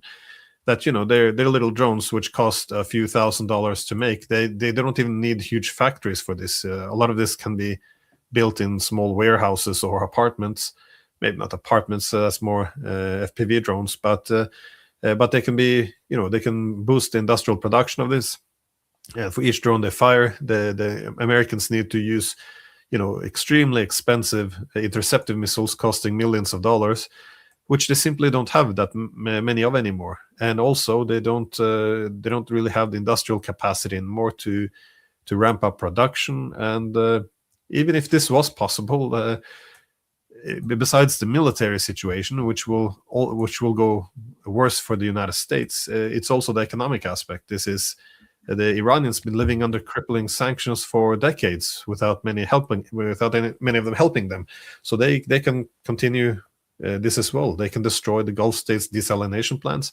The Iranians have mountains, at least. They can get water in other ways. I just think, as time goes on, just the disadvantage will go more and more. They will go against the United States and Israel. So I think their interest was for short, quick war. What do you make of Russia and Ukraine's involvement in this? Russia sending drones to Iran and Ukraine doing deals, defense deals with the Gulf nations, Saudi, Qatar, and the UAE. Yeah, again, this is how this is. This is not a movie. This is not a script for. It's not a script for a movie. This is actually happening. I know, but it's also concerning because these are what you would expect to see if a world war is brewing. That is, that you have one conflict, it's spreading, then you have many conflicts around, they begin to be interconnected, and it all makes sense. I mean, Iran is a key partner of Russia. I know it didn't used to be, and I think this is one of the mistakes we made as well. If you go back 10 years or so, the assumption often was that the Russians would give up the relationship with the Iranians or give up the relationship with the Chinese. I mean, they would essentially use this as a currency to bargain, their way into a greater Europe, to negotiate themselves into having a common Europe. After 2014, when the NATO countries toppled the government in Ukraine, that whole dream of a common European home since the days of Gorbachev went out the window. That's when the Russians began to embrace what they call the Greater Eurasian Partnership. That is, reorient your entire economy towards the east. So your weapons should point to the west as a deterrent. Your economic connectivity should go to the east, connect with the Iran, India, China, Japan, Korea, all of these countries, and that's essentially what they're going with. So when we think often in Europe that if you give a deal to the Russians, they would sell out the Iranians, I say yes. Before 2014, they might have. Now there's no chance.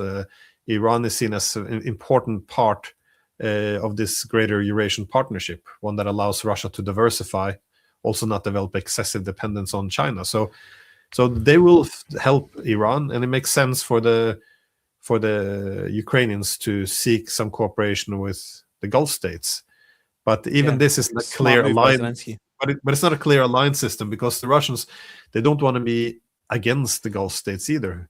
If anything, they did a little bit like the Chinese. They were in favor of having some improved relations between the Arabs and Iran, because this would allow them to trade with both sides without alienating the other. Again, Russia had this as a priority. They wanted to be close to Israel, and that's they still do this, but they also want to be close to Iran. They want to be close to Saudi Arabia. When Putin goes to UAE or Saudi Arabia, they high-five each other. This is what they want. They don't want to have any alliance system, but Iran was... it becomes existential for Iran, then it becomes existential for Russia. So they will, they will defend, help to defend Iran, and everyone has their own calculation. Europeans are hoping that this will, get rid of Trump. If he goes away, then you'll have America probably more devoted to Ukraine. On the other hand, they're very worried that the weapons to Iran, to attack Iran, are being diverted away from Ukraine. So all of these conflicts are very much interconnected. Exactly. I'm going to give you a scenario. 80% of that scenario is pretty much reality already. There's a war in Ukraine that doesn't look like it's ending anytime soon. Both sides have an incentive to keep it going. There is a war in Iran that it looks like now there's the CENTCOM put out a post saying the USS Tripoli's arrived to CENTCOM, and arrived when March 27, yesterday, and it has 3,500 sailors and Marines, in addition to transport and strike fighter aircrafts, as well as amphibious assault and tactical assets. So essentially, the troops for a ground operation have just arrived. If this does become a ground operation, which is looking likely for the islands of the Strait of Hormuz, that would be my guess, then that will lead to a prolonged conflict because Iran's being invaded. And strategically, this is extremely important for Iran to control the Strait of Hormuz. They've made it clear in one of their demands. So that's reality. Potential prolonged conflict in Iran, prolonged conflict in Ukraine and Russia. And what is the deadline for China to reunify with Taiwan? Isn't it in a couple of years? That's not their actual deadline. But isn't that what the speculation is that if they make a move, they'll make it in the next 48 months? So if that does materialize, aren't we in a position where the world's three big superpowers, all nuclear armed, are all in a direct war, a direct kinetic war, not a proxy war, with other countries that are allied? Taiwan's allied with the US, Iran's allied with China and Russia, and Ukraine's allied with Europe and the US? Yes, no, it could go this direction. I mean, if you want to set the scenario for World War III, it's not difficult to chart possible paths, and that would definitely be one of them. Let me just say one thing first. So another problem with having this, ground operations over a long period of time is this war is immensely unpopular in the United States as well, and this is even now that it's not even a ground operation. If you begin having thousands of American soldiers being killed, then after Trump already declared victory, this is going to be a disaster. So I think there's a lot of reasons why they don't want to take it that far. But I do agree, if the ground troops go in, not only would that escalate the war in the Middle East to a massive extent, that is, the Iranians would then hit back in a huge way. That is, the desalination plants, energy, everything will go, essentially.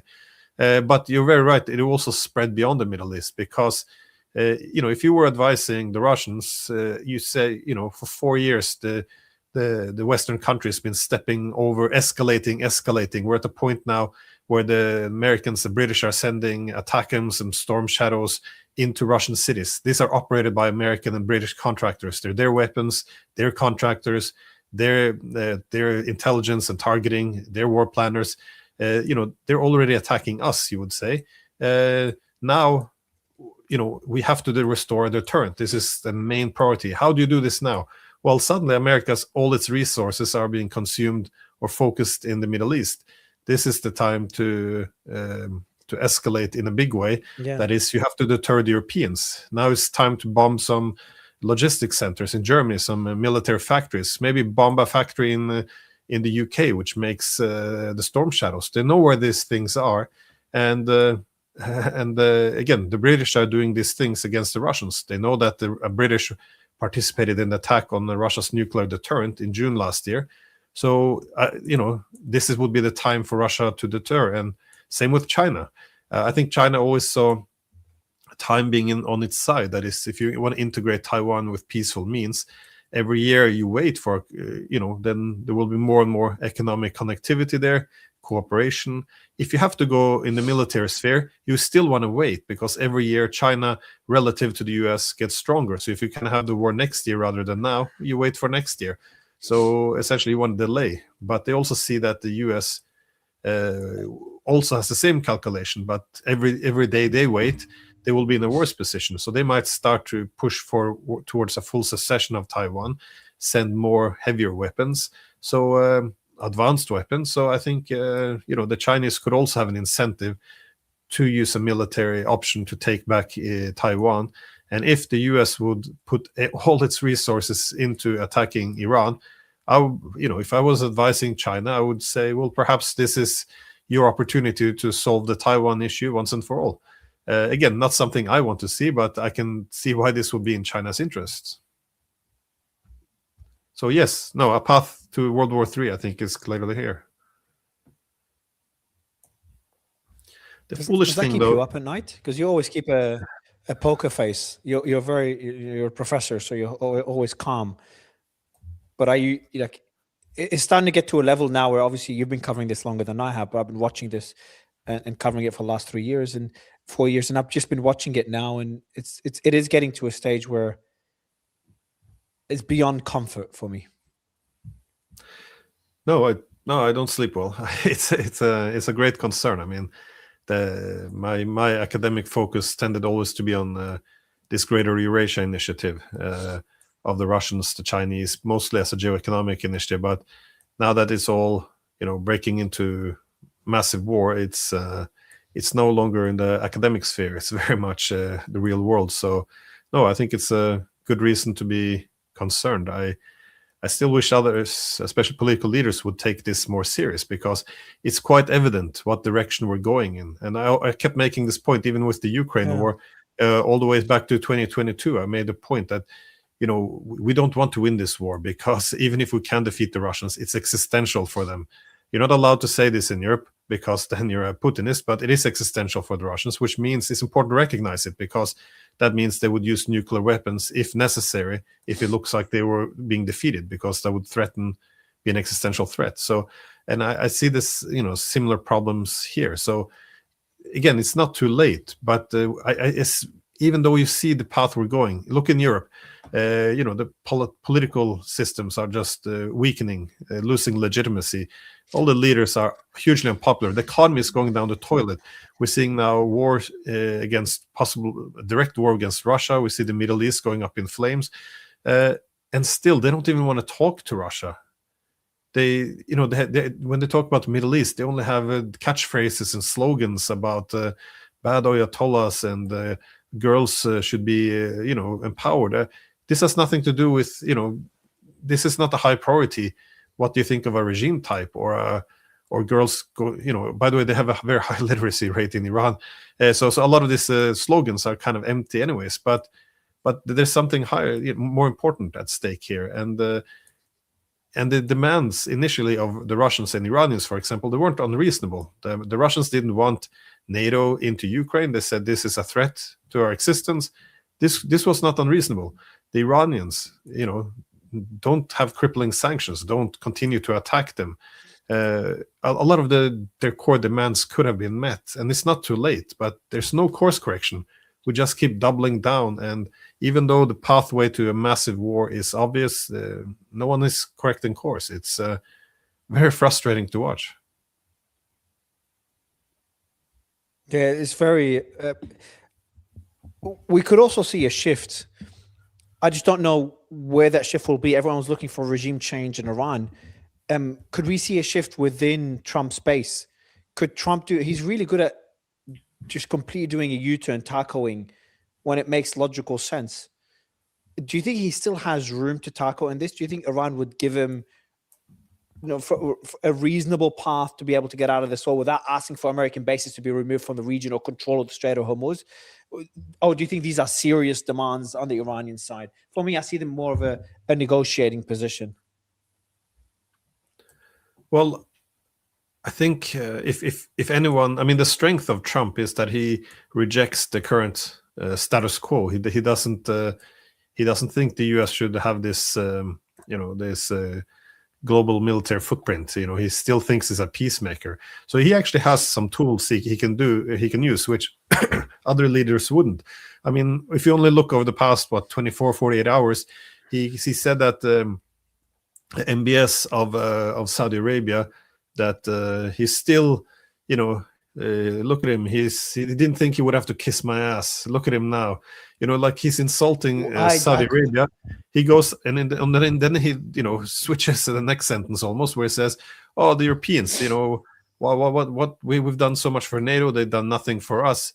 Maybe we won't come to their help anymore in the future." So he's almost announcing the end of NATO. So no other American leaders could do this thing. So if you wanted to say tomorrow, listen, this energy from the Middle East, that doesn't go to us. We're energy independent. It's not our problem. Ukraine, you didn't help us. We're done with you. We're not even selling you weapons anymore. Then the Ukraine war will be over somewhat fast. So there's a lot of things he can do if he wants to do a mass disruption. But and he could sell it as a victory. That is his whole the whole national security strategy thing was, this is a multipolar world. We can't be everywhere at the same time. It's draining all our resources. We should focus on the Western Hemisphere and East Asia. So we have to get out of Europe and the Middle East. He can sell this as a victory if he wanted to, but it's a bit difficult after you already declared victory, of course, over Iran. But there are things he can do. And I'm not sure, again, I don't want to read too much into his insults to the Europeans or Saudi Arabia. But, he does have that option of just washing his hands with it and saying, listen, the war with Russia, it can't be won, can't be fixed. The war against Iran, also no solution. Let's just pack up and go home. How will the Gulf look like after this? Do you think, because everyone's talking about the Gulf turning on Iran, but long term, the Gulf is also, I've said this a few times, they're really upset with the US and Israel, obviously, for dragging him into this war. I was speaking to someone, Nima, earlier today, and he was talking to me about how he sees an alliance in the region between those countries as a way to deter against Israeli aggression and hegemony in the region as well. Could we see the Gulf get closer to Iran despite getting bombed by Iran right now? Has that ship sailed? Once you bomb a country this much, this doesn't just get forgotten. Well, it could go both ways. That is, now they're selling the idea that the war would make, it has really put the Gulf states firmly in the alliance with the United States because, they're angry because of this bombing. But, that's what they said about NATO in 2022 as well. Now it will be stronger than ever. Well, not really. It's breaking apart. And you can say the same possibly again. I really don't know. I think it can go both ways. But I guess the other argument would be that if the United States are seen as dragging them into this war, and the US would have a very weakened position in the region after this war, countries have to adjust to reality. I mean, the Iranians and Russians, they fought the war from 1826 to 28, and the Russians won. And then, the conclusion of the Iranians was, we can't really rely on the British anymore. The dominant power is the Russians, so let's make peace with them and be friends. So this is pragmatism. And I think the Gulf states, if the US is forced to at least partly leave, and the Iranians communicates clearly that, if we want the Strait of Hormuz to be open, then decouple from the Americans. This is just self-preservation, I think. Otherwise, they can cancel. The last thing I want to get your thoughts. So I ask you this question every time we're on the show together. Where do you see this war heading in the next few weeks? Because that answer obviously shifts as circumstances on the ground shift.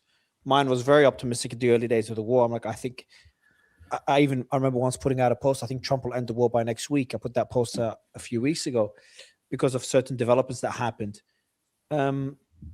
Somehow here we are. So it's probably a strength of Trump when you don't know. Like I did another post, every analyst and expert pretends to know the answer, but no one really knows what the hell's going to happen next. Trump's got everyone lost. And that's a strength, but it's a strength if it's intentional. It's not a strength when I think Trump himself or his administration is also lost. That becomes a weakness when there's no clear plan.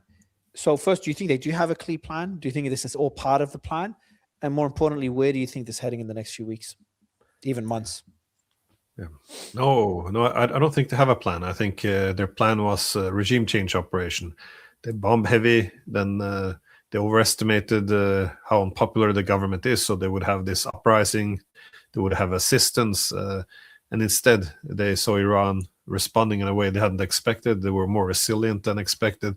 They were able to carry out all these strikes continuously against the Gulf states, the US, Israel. But I think a key would be Iran's willingness to keep this going, because the longer, as I said, this goes on, the more advantage would shift in Iran's favor. Only the fact that the Western countries are packing up and leaving Iraq, this is a great achievement for the Iranians. If they can get similar achievements in other places, then if they can I don't know, conquer Bahrain. I don't know what they might do. This would all be achievements which would then allow them to end the war. I think so. You can see why they want to keep the war going, unless they get all their objectives to make sure this never happens again. But we don't know enough about Iran. I mean, there's been a lot of killings within Iran. That is, the political leadership has been undermined. You see we don't know the extent of the economic consequences, the military. I mean, how many missiles do they have? I tend to be of the opinion that they have a lot of drones and missiles available, but I don't know. I assume so. So I could be wrong. And if I am wrong, then if they're in a weaker military position than I think, then they might, find an agreement sooner rather than later. But no, it's too many unknown variables is what I'm getting at. But I don't expect it to be over anytime soon, and it will only escalate from here on. Yeah. Well, Glenn, Alex Christoforou, I know you've had Alexander Mercuris on your show as well, maybe Christoforou as well. But it was a pleasure to have you as always. Alex, please meet Glenn. You guys chat on Glenn's show soon if you have time, Alex. But it's a pleasure to have you, Glenn. Thank you for the optimistic scenario today, man. Thank you for the optimism, Glenn. Hopefully you can get some sleep. Thank you. Thank you, brother. Alex, good to have you, man. How are you? Hey, Mario. How you doing? Well, I don't know, man. Like, fucking hell. Honestly, Alex, freaking hell, man. Like, this is so crazy that we're here. Me and you kind of do these recaps, and it's just that we're waiting for the day where we smile and we laugh like things are getting better. But like, holy shit, the Houthis are there. There's a war in Lebanon, which is not going well for either side, for either country, Israel or Lebanon. You've got the Iran getting pummeled, but also the Iran pummeling the Gulf. The Strait of Hormuz is closed, and there's a possibility of the Bab el-Mandeb Straits being closed. And the troops are arriving in the thousands, American troops, to the region for what looks like a ground operation that betting platforms are saying is, 75% chance likely, 75% chance likely that's going to happen. And also reports that Russia's sending drones to Iran while Ukraine is visiting Gulf countries, helping them with air defense systems. We're supposed to be talking about the end of the Ukraine war, and me and you should be thinking about, all right, what do we talk about now that there's no more wars happening? Instead, you got the Ukraine-Russia war merging with the war in the Middle East. So, yeah, man, like, where do you stand on how this is moving? I don't know if it's merging with the war in the Middle East. Zelensky Overlapping a bit. Zelensky's trying to make some money. He's doing what he does best, trying to grift. That's his gig. So he's trying to sell Ukraine expertise to the Gulf nations. It's not going to help him. That's not going to help him. The Gulf nations need to learn from Ukraine and not go down the path of Europe, because that's exactly where they are heading. They are doing exactly what the Europeans did with Project Ukraine. They're doing the same exact thing. They're doubling and tripling down, and they're digging a deeper hole. And they're not standing up to the United States. They need to stand up to the United States. Not that they can. I mean, we have to be realistic. I don't think that they have the ability to stand up to the United States. But if they want a way out of this, they need to stand up to the U.S. and they need to tell the U.S. enough, which is what the Europeans should have done with Project Ukraine. When Biden pitched them Project Ukraine and Biden pitched them provoking the war with Russia and the regime change with Russia, the Europeans should have said no. Once upon a time, they would have. Once upon a time, the days of Helmut Kohl. Like in the Bucharest referendum. Hmm? Like the Bucharest meeting, the NATO meeting, where it's the Europeans that said no to Ukraine joining NATO when the US was pushing for it. It was in 2008. Yeah, sure, Merkel. Okay, yeah, if Merkel was around, maybe she might have said something. I wasn't very fond of Merkel, but at least she had some balls compared to today's leaders. But yeah, they should have stood up to Biden and his administration. The GCC countries should do the same thing. They should tell Trump enough. But instead, they're escalating.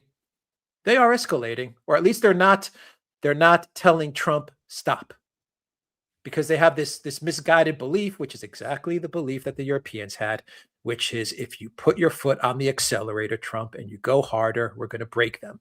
And maybe they will, but it doesn't look like they will, because they can't get the Strait of Hormuz. That's the whole key. That's all the leverage that Iran has. And Iran has a lot of missiles. They have a lot of freaking missiles. No one knows how many missiles they have, but I'll tell you this much, they're not running out. Remember what they were telling us about Russia? Are you surprised? Ukraine? Russia's running out. Russia's running out. Yeah. Any minute now, Russia's running out. Now we've gone from Iran, we've destroyed 90% of Iran's missiles, or 95%. Now we've destroyed 90. Now we've destroyed 85. Now it's down to a third. That was Reuters' latest article. The U.S. has destroyed a third of Iran's missiles. Oh, really? Okay. What's it going to be next week? And then when you take the missiles out, you put in the drones. And the drones, they have unlimited. And you're not dealing with you're dealing with the Strait of Hormuz. They can control that area with the drones. So yeah, Are you surprised? The only are you way surprised Trump by is where going Iran is to now, the capabilities? What's this? Are you surprised by where Iran is at the moment in terms of No. their ability No, to we talked continue about it. striking Israel in the Gulf? No, we talked about it on the Duran many times. We said this was a You bad told me idea. as well in the early days. It was a very bad idea. Maybe Iran would have folded. Maybe the assassination of Khamenei and his top officials, maybe that would have led to the regime change. That was the calculus, but it didn't work. And Trump was warned by various officials in his White House that it was not going to work. Not by all of them, but Trump is probably the worst manager I think I've ever seen. He's an awful manager. He picks the wrong people and he always makes the wrong decision. Sometimes he leans towards the right decision, but eventually he'll make the wrong decision. He's a terrible manager, an absolutely terrible manager. He doesn't know how to staff people. He did it in his first term. He surrounded himself with the swamp, and this time around, he surrounded himself with even more swamp. And sometimes he talks about an off-ramp with Ukraine. He talks about cooperation with Russia. He talks about how useless NATO is, or he talks about negotiations with Iran, and everyone gets excited, but he always makes the wrong decision, if he even is making decisions. Who even knows if he's making the decisions? So what do you make of the peace, the negotiations right now, and the terms being proposed by both sides? Is there any sense of optimism? It doesn't look good, but like, could Iran give Trump an off-ramp? Sure. Everything's possible. Everything's possible. But when you read through the 15-point plan, at least what we know of it, it's a joke. It was like the 20-point plan that they put together for Russia. It's a joke. And it's a joke because you can't have guys like Witkoff and Kushner and these guys doing diplomacy. This has to end. I don't even know how good Rubio would be at diplomacy. But Witkoff and Kushner should have no business doing this stuff. I believe Oman when they said that Witkoff and Kushner simply did not understand the concessions that Iran was making. Most likely because they also wanted the war. You got to remember, there's Mara, there's an intoxication amongst politicians and elite when they believe that they can go into a war and win, and they can win big, like Trump says. No one's ever won the way that we're winning. We're winning so big, but there's always this intoxication right before a war is about to happen, especially amongst this group of collective West leaders. I remember it during the Munich Security Conference in 2022. Ursula, Olaf Scholz, Baerbock, Kamala Harris, they were so excited to get the war going with Russia. They were so freaking excited to get this thing going. And I think you had a lot of the same dynamic in the Trump White House. They were very excited to get this thing going, peace through strength. We're going to crush Iran. Then I can make my trip to China. When I go to China in April, I can sit down with Xi. Last time in South Korea, Xi spanked me, and everyone saw that Xi spanked Trump, and Trump's ego got hurt. Trump's ego was devastated with the way Xi completely owned Trump. And so Trump was thinking, I'm going to go back to Beijing, and I'm going to go to Beijing. And when I go to Beijing, I'm going to sit down with Xi. And Trump is all about leverage, right? He's all about leverage. You have to have the leverage. I have to have leverage over everybody. Got to have leverage. So he's going to sit down with Xi, and he's going to tell Xi, I've got Venezuela and I've got Iran. Checkmate, Xi. Now I control all of your trade routes. This is geopolitics for dummies, but it is neocon geopolitics. So these are how neocons think. Neocons never think about the economy. Backfired so badly. Yeah, these are how neocons backfired so badly. It's meant to have leverage for the US. If this goes well, we have control of the Strait of Hormuz. Give us a better trade deal. Give us whatever deal on the rare earth, whatever it is. And instead now China's like, hey, you're bogged down in Iran. Iran's not going to give you an off-ramp unless we tell them to, because China's funding Iran by buying their oil, and Russia's supporting Iran in many ways as well. So it's unless things change in the short term, it's completely flipped to the worst case scenario.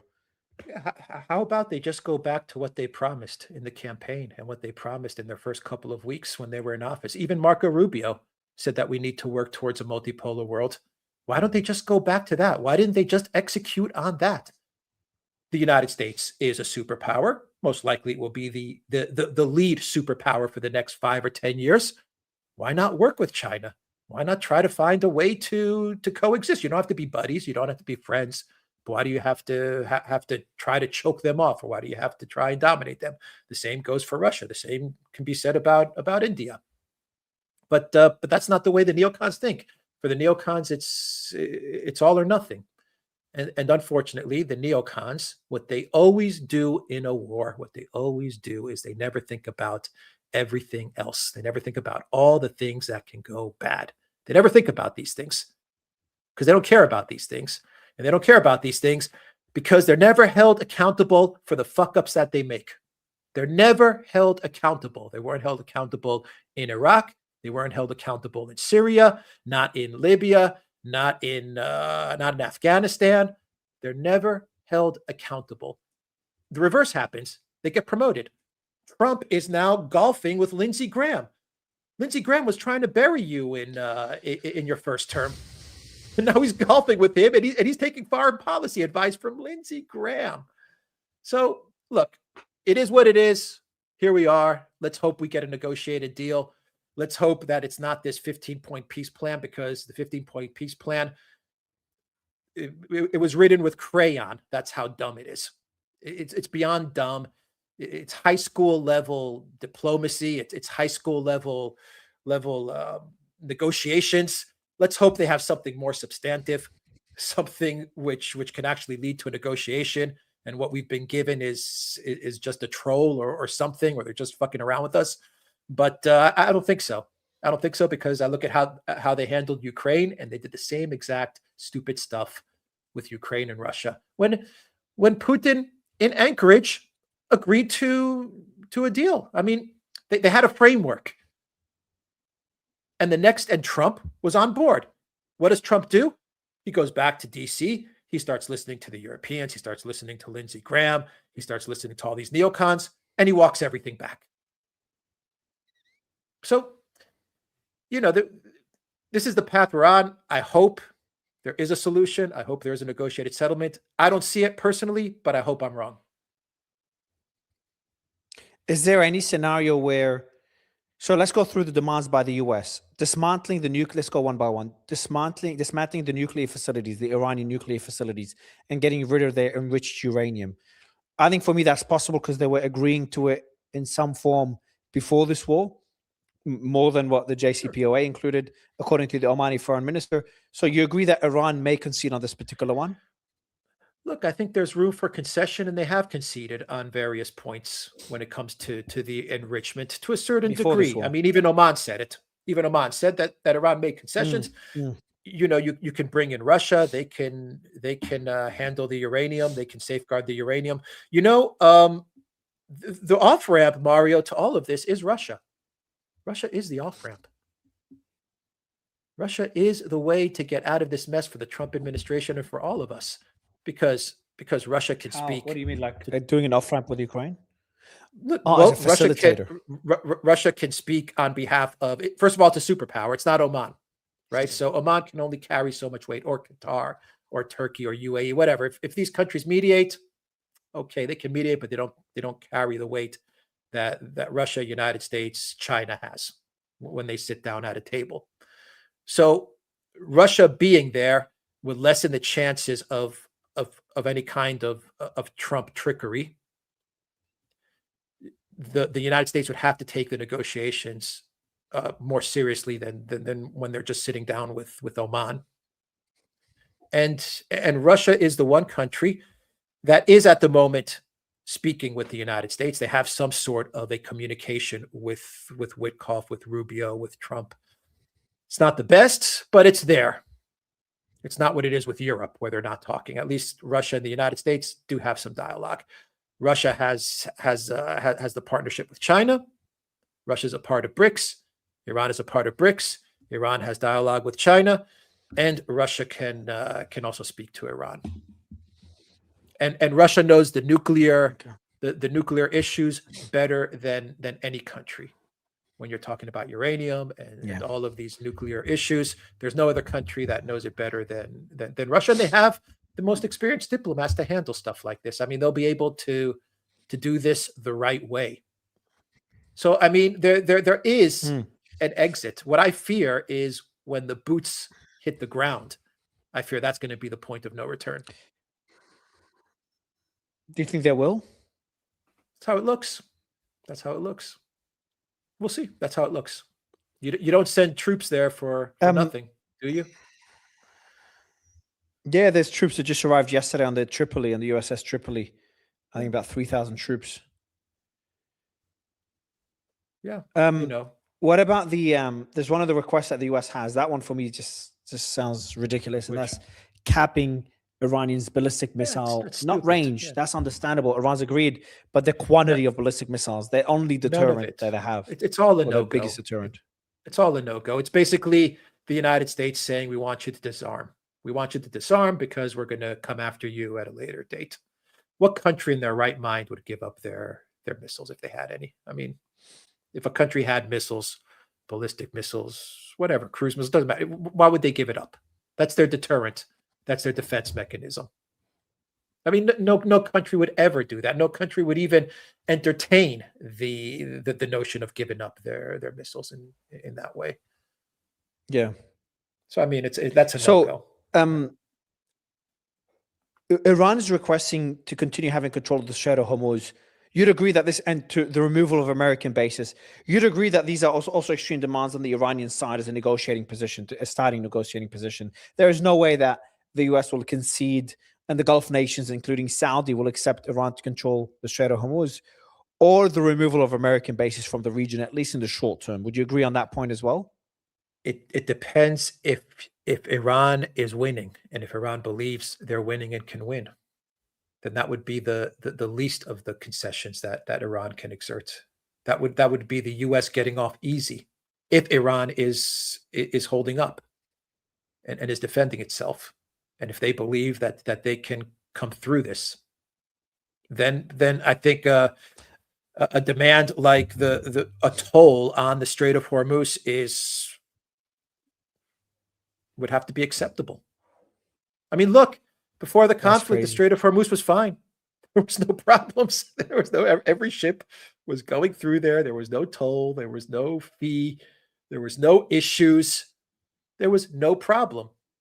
So why did the US and Israel create a problem? You didn't have to. You created a problem out of nothing. So, you F up, you pay the price. But this is dependent on if Iran is winning, or believes it's winning, or believes it can win.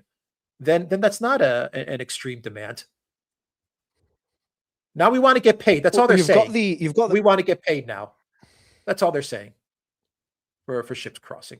You've got the Houthis. The Houthis just joined now. So the Gulf countries have threats from both sides, from the north, from Iran, and from the south, from the Houthis. So Zelensky, which I know you're not a fan, but he's been dealing with drone warfare for years now. Right. How much of a difference do you think Ukrainian capabilities could make in helping the Gulf nations deal with those attacks, at least the drone attacks that would probably be endless, at least from the Iranian side? Nothing, because I don't believe Zelensky when he says that he was dealing effectively with the drones or the missiles. I don't believe his numbers. I never have believed his numbers when he said I've shot down 100 drones and 25 missiles were launched into Ukraine, and we shot down 120 drones and 50 missiles. I've never believed his math. His math never mathed. And I think the whole notion, what we've seen from Iran and their missiles and the way they've been tearing apart the Iron Dome, or the way they've been getting through what was perceived to be one of the best air defense systems in Israel, I think is proof that Zelensky was lying when he was putting out the success of Ukraine air defense, because the Patriot systems are not stopping the Iranian missiles. If the Patriot systems cannot stop the Iran missiles, then do we honestly believe that the Patriot systems were able to stop the Russian missiles, which are much better than anything Iran has, probably the best missiles, not even comparable? Do we honestly believe that all the bullshit that Zelensky was saying in the news, the media was saying that the first time in history Ukraine was able to shoot down a Caliber or Kinzhal or an Iskander? It's a bunch of BS. It was always a bunch of BS. What Zelensky's good at, what he can consult with the Gulf nations, and I really believe this, how he can help the Gulf nations, he can help them with PR and media strategy and information war. This he can help them with. I don't think he can help them with anything else. He's an actor. He's a comedian, Mario. He's a comedian. He knows nothing. He's given a script and he reads it, and he wears this green suit and he runs around and he talks about how he wants money and how he wants homes and how he wants security guarantees, and he hugs people and kisses them. There's nothing he can do to help. He's just looking for attention. He's trying to insert himself into this to get attention because he needs money. He needs money from the US. He needs weapons from the US. He needs money from Europe. He needs weapons from Europe. So Zelensky is, forget about this. This thing needs, what we need are adults. We need adults now. And Trump needs to grow up. Trump needs to grow up, because the stuff that's coming out of his mouth is stuff of a 5-year-old. He sits there and he talks about MBS, and he says MBS should kiss my ass or whatever. It's just dumb stuff. I like when Trump, I like his openness. He says the things, a lot of us think things, but I'm like, I'll never say this publicly, or it's a joke. I'll never say it publicly because people use it against me. I like that Trump says shit he thinks. He speaks very openly, which is a breath of fresh air for a politician. The MBS one caught me by surprise. Maybe he misspoke. I don't know. Look, that was a bit surprising. I agree with you that what made Trump interesting and different was his openness, but it was his openness against the system, against the swamp, that pulled people towards him. No one wants to hear Trump talking about how this is the most beautiful war ever, and the United States is winning a war like no one has ever won a war before, and we've destroyed their army and their navy, and they're this and they're that, and they've been obliterated. Just shut up. Just start acting presidential and say, look, we're in this war. We're negotiating. We're trying to negotiate, and we're trying to find a peaceful settlement to this. Don't talk about how Iran has gifted you 10 oil tankers. What was he talking about? They gifted me 8 oil tankers, and then they apologized and they gifted me another 2. And I'm talking to a leader that I can't say his name, but he's a shadow leader that no one knows who he is. It's madness. He needs to grow up. He needs to grow up and sit down with Putin and sit down with Xi, and they need to find an off-ramp. That's what needs to happen. And Trump needs to get some diplomats involved in this. The U.S. has very good diplomats. They're there. But he needs to get them involved. You can't have Kushner and Witkoff doing this stuff now. You can't have 2 real estate guys trying to negotiate the end of a war in the Middle East. What kind of world are we living in? It's not going to happen.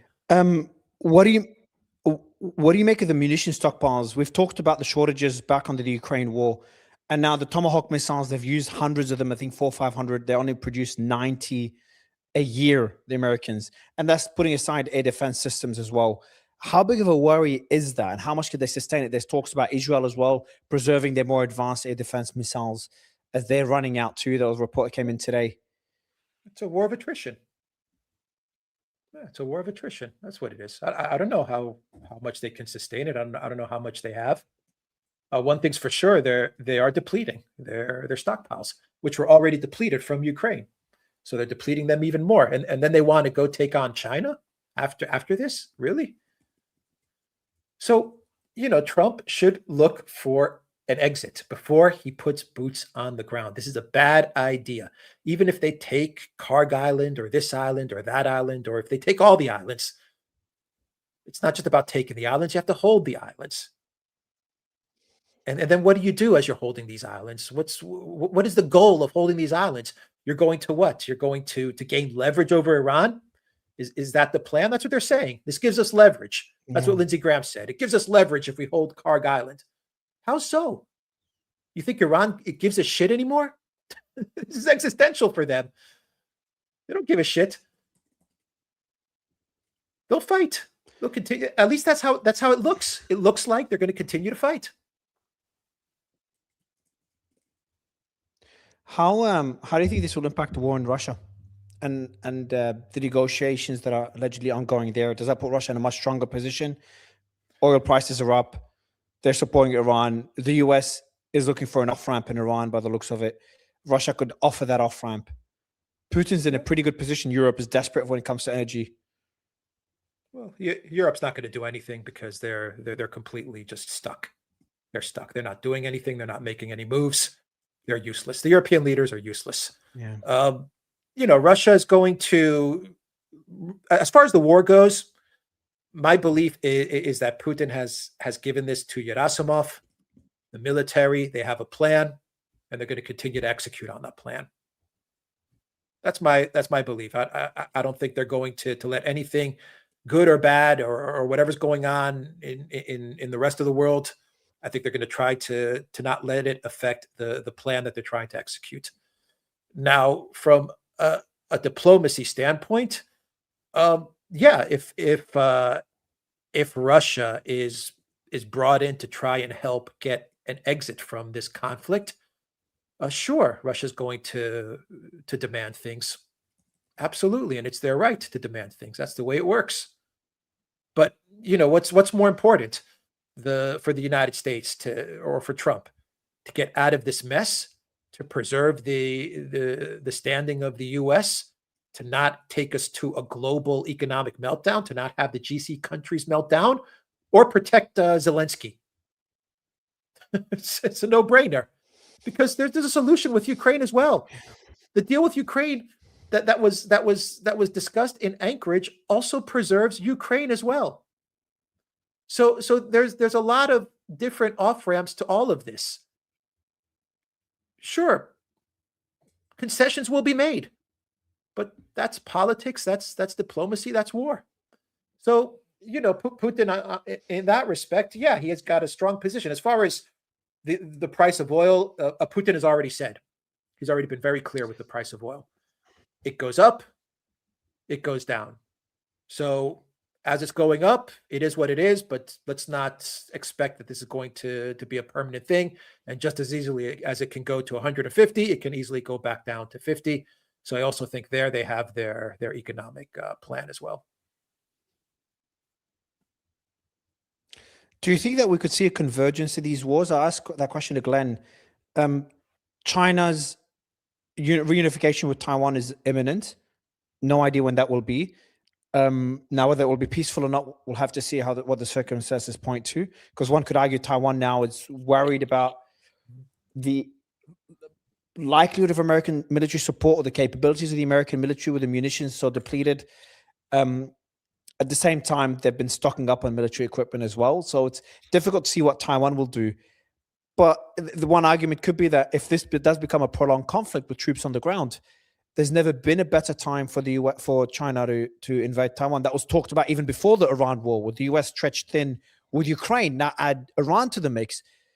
If you have that happening in Taiwan, you got one world superpower in a military conflict there, direct kinetic action in Taiwan, another world superpower in direct kinetic action in Iran, the worst war in decades, much bigger than Iraq and Afghanistan, and Russia still bogged down in Ukraine.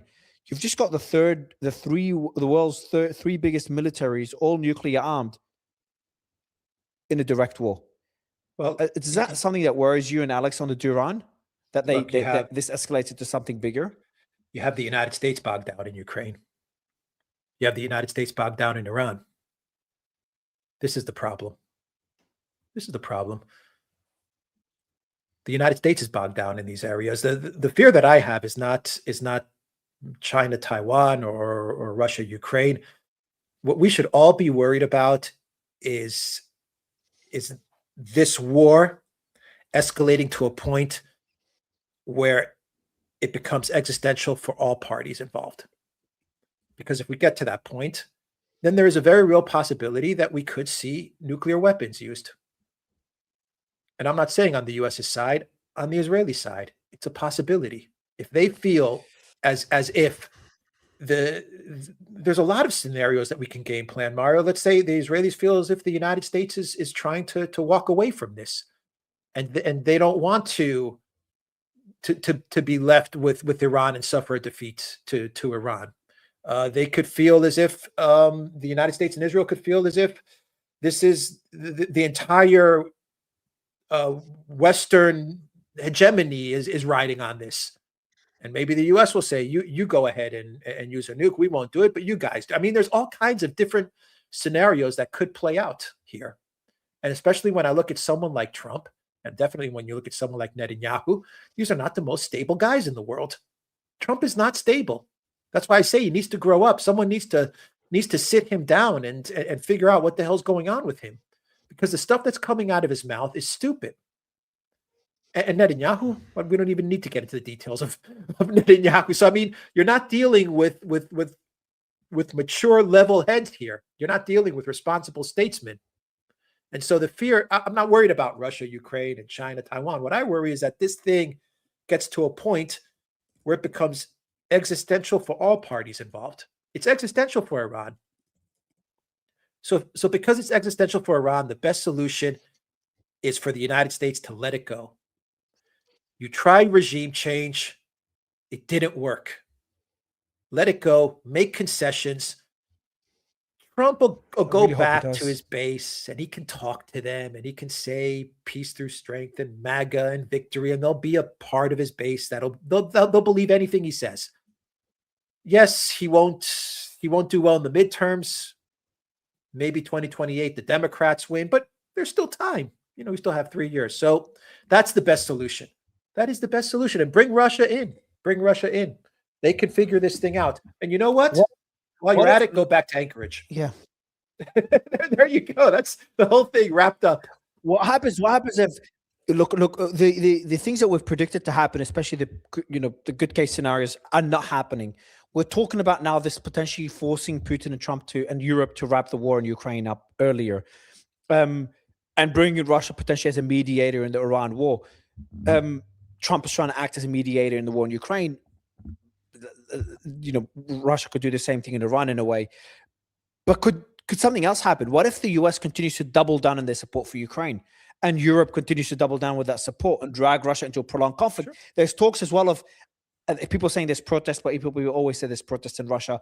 I don't know how true that is, but there's also there has to be exhaustion. Like the economy is doing well, but a lot of the people are dying. How many depends who you ask. Russians want this war to end. If there's exhaustion on the Russian side, and Putin is fed up with this war, but he's not going to let off on having the Donbass as part of Russia and having Ukraine pull out of the Donbass. And if this war continues in Iran, and if Russia escalates their support, there's a scenario where Putin will go to Trump. Look, if you don't stop supporting Ukraine, there were reports about it already that apparently it happened. Putin told them, if you stop giving intelligence to Ukraine, we'll stop doing the same for Iran or something along those lines. But isn't there a scenario where Putin's like, guys, You stop your aid for Zelensky now, or we will triple the amount of drones that we sent to Iran and force you to keep sending troops to the Strait of Hormuz and to those islands and keep getting struck by Iranian drones. Isn't there such a scenario that could lead or get us closer into, I'm just going to say, a direct conflict between the two countries? I mean, there's always that risk, but I think these scenarios of Putin telling Trump this and that with this trade off Ukraine, and that's not the way Russia works. That's not the way Putin operates. I don't believe that for a second. Russia has already beaten back 40 countries of the collective West. They're going to take the Donbass. Everyone knows it. Everyone knows it. So whether it's in the next month or whether it's in the next year, they're going to accomplish the goals of the special military operation. They say it all the time. We don't need to assume anything. We don't need to think that they're tired or they're this or they're that. The entire Security Council of the Kremlin, they're all saying the same thing. We will accomplish the goals of the special military operation, period. They've been saying it for 4 years. So let's leave that to one side. They're going to do what they're going to do. Russia's going to do what it needs to do in accordance with the SMO. With Iran, the key is to not escalate this further. That is the key. This doesn't need to expand. We already have the Houthis coming in. This is very dangerous now because with the Houthis, you risk bringing in the Saudis.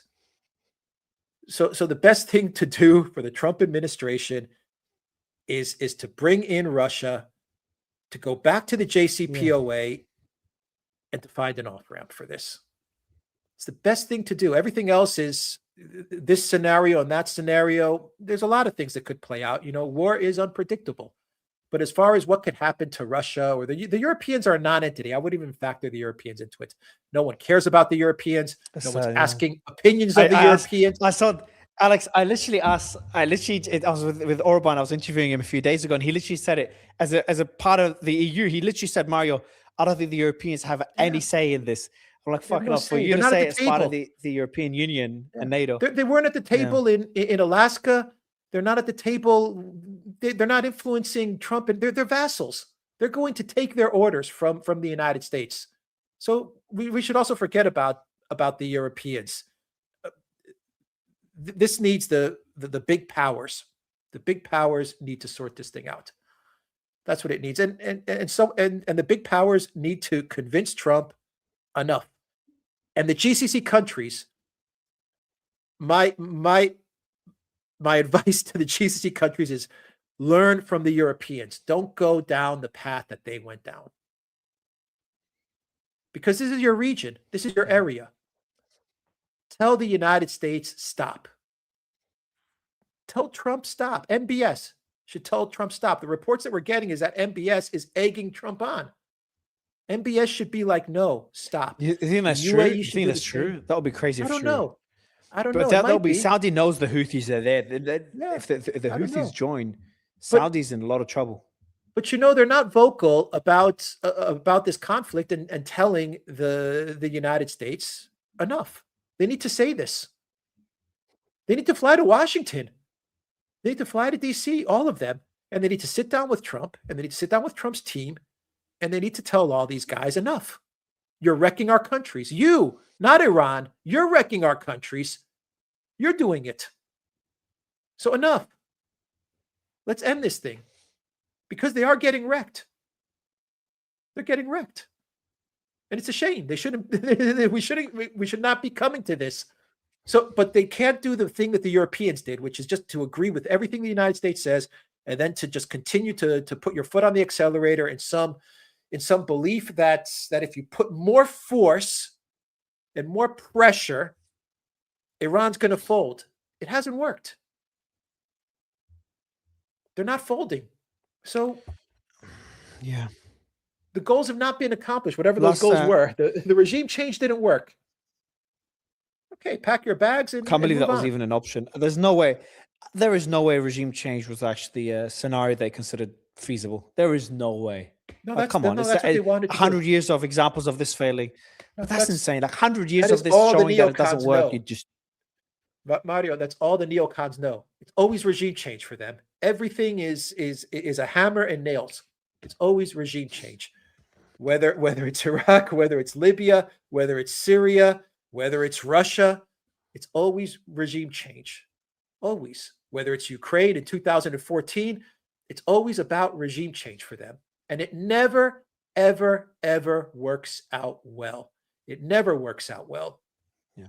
But the problem surprise. is that they're never held accountable. They're never held accountable. Yeah. Yeah. Well, last question, Alex. If I asked you to speculate, not sure if you and Alexander speculated much on this war because there's just so many unknowns. But where do you stand on this? What do you think could happen next in the next few weeks? Look, I think it's going to be a long war. I think it will drag out. I hope it doesn't, but I think it'll drag out. But everything's unexpected right now. War is tough to predict. I hope that that we get to a solution. A solution is there. I don't think this is a very difficult. If you remove Israel from the equation, because Israel has different goals, they have different goals. They want different outcomes. So if you remove Israel from the equation for the United States, it's very clear what the U.S. needs to do. Very clear. And they can save face. There's a way for Trump to save some face. Like I said, he's gonna make some concessions. He's gonna take a hit, but he'll get through it. But they have to end it now because the boots on the ground is what worries me, Mario. When the troops, if the troops end up in the region, that's what worries me. Yeah. I think that's where we're at the point of. That's where you get bogged down. That's when you get bogged down. Yeah. If you look at which is why Russia always warned the West at the beginning of the SMO, don't send your mercenaries in here. Don't send your soldiers in here. Don't send the soldiers with different patches and different flags, and don't send your mercs because you're going to get bogged down. Once you start putting people on the ground, things get bad. And you know what's going to happen? Going back to your previous point on a final note, if this thing drags on, then China and Russia, if they see that Iran is holding up and fighting back, and not only Russia and China, other countries as well, very much the same way as to what happened in Vietnam, they are going to get involved and they are going to start helping Iran in a more overt way. It's common sense. If this thing starts to drag on, they're going to say, well, Iran is really sticking it to them. Let's continue to give them drones or give them this and that. Which is why the best thing for the United States is to get out of this thing in the next week or two. Get out of this thing. I hope they do. Like the betting platforms are just so bleak. I remember when we first did this, me and you jumped on right after the early days of the war. It was a 65% chance the war will end this month or in a couple of days. Now that's at 3% chance, and it's only at 40% chance. It was at the beginning of this week is like 65% chance it will end of next month. It will end because negotiations started. Now it's back down to 40% once we got more clarity on how those negotiations are going. The likelihood of US troops joining are 57% chance by next month, more likely than the war ending by next month by a significant margin, 40 versus 57. Yeah, it's mission and about creep. The regime falling, that's a different discussion. It's mission creep. They've been lying to everybody. And political administration and all those people have been lying from the get-go. They've been lying. Yeah. That's why the whole everything's obliterated. How is everything obliterated? We've got eyes. We see that everything is not obliterated. We're winning. We're winning. It's over. It's over. Is it really? Because the images that I'm seeing from the region is not of a war that's over. I'm seeing a war that continues to expand and escalate and increase in intensity. Doesn't look like it's over. And then you have Reuters coming in and saying only a third of the missiles have been destroyed. Well, Trump said it was 100% or 95% or 90%. They're lying. They're dragging the U.S. into a quagmire. They're bogging the U.S. down. The neocons, these groups, these globalists, these people. And that's what made Trump great. What made Trump good was when he stood up to these people, not when he became one of these people. Yeah. Well, here we are, man. They got We'll him. make it through. We'll make it through. It's, this is the way the world works. It's, it's just one of those times. It's one of those times, and people are suffering, and it's bad. 2 weeks. Alex, 2 weeks later. 2 weeks later. Alex, how are you, man? So what do you make of this invasion of Taiwan by China? Let's hope not. Let's hope not. Look, this is a terrible thing. It's a terrible time that we live in. It really is a terrible time. But, we'll hopefully we'll make it. Everyone hopefully will find a way out of this. What else can we do? Armin, always a pleasure. Thank you, Mara. Always great to be Jump with on YouTube together and complain. See you, brother. you. Thanks a lot, man. Take care. Have a good one, man. See you, bro.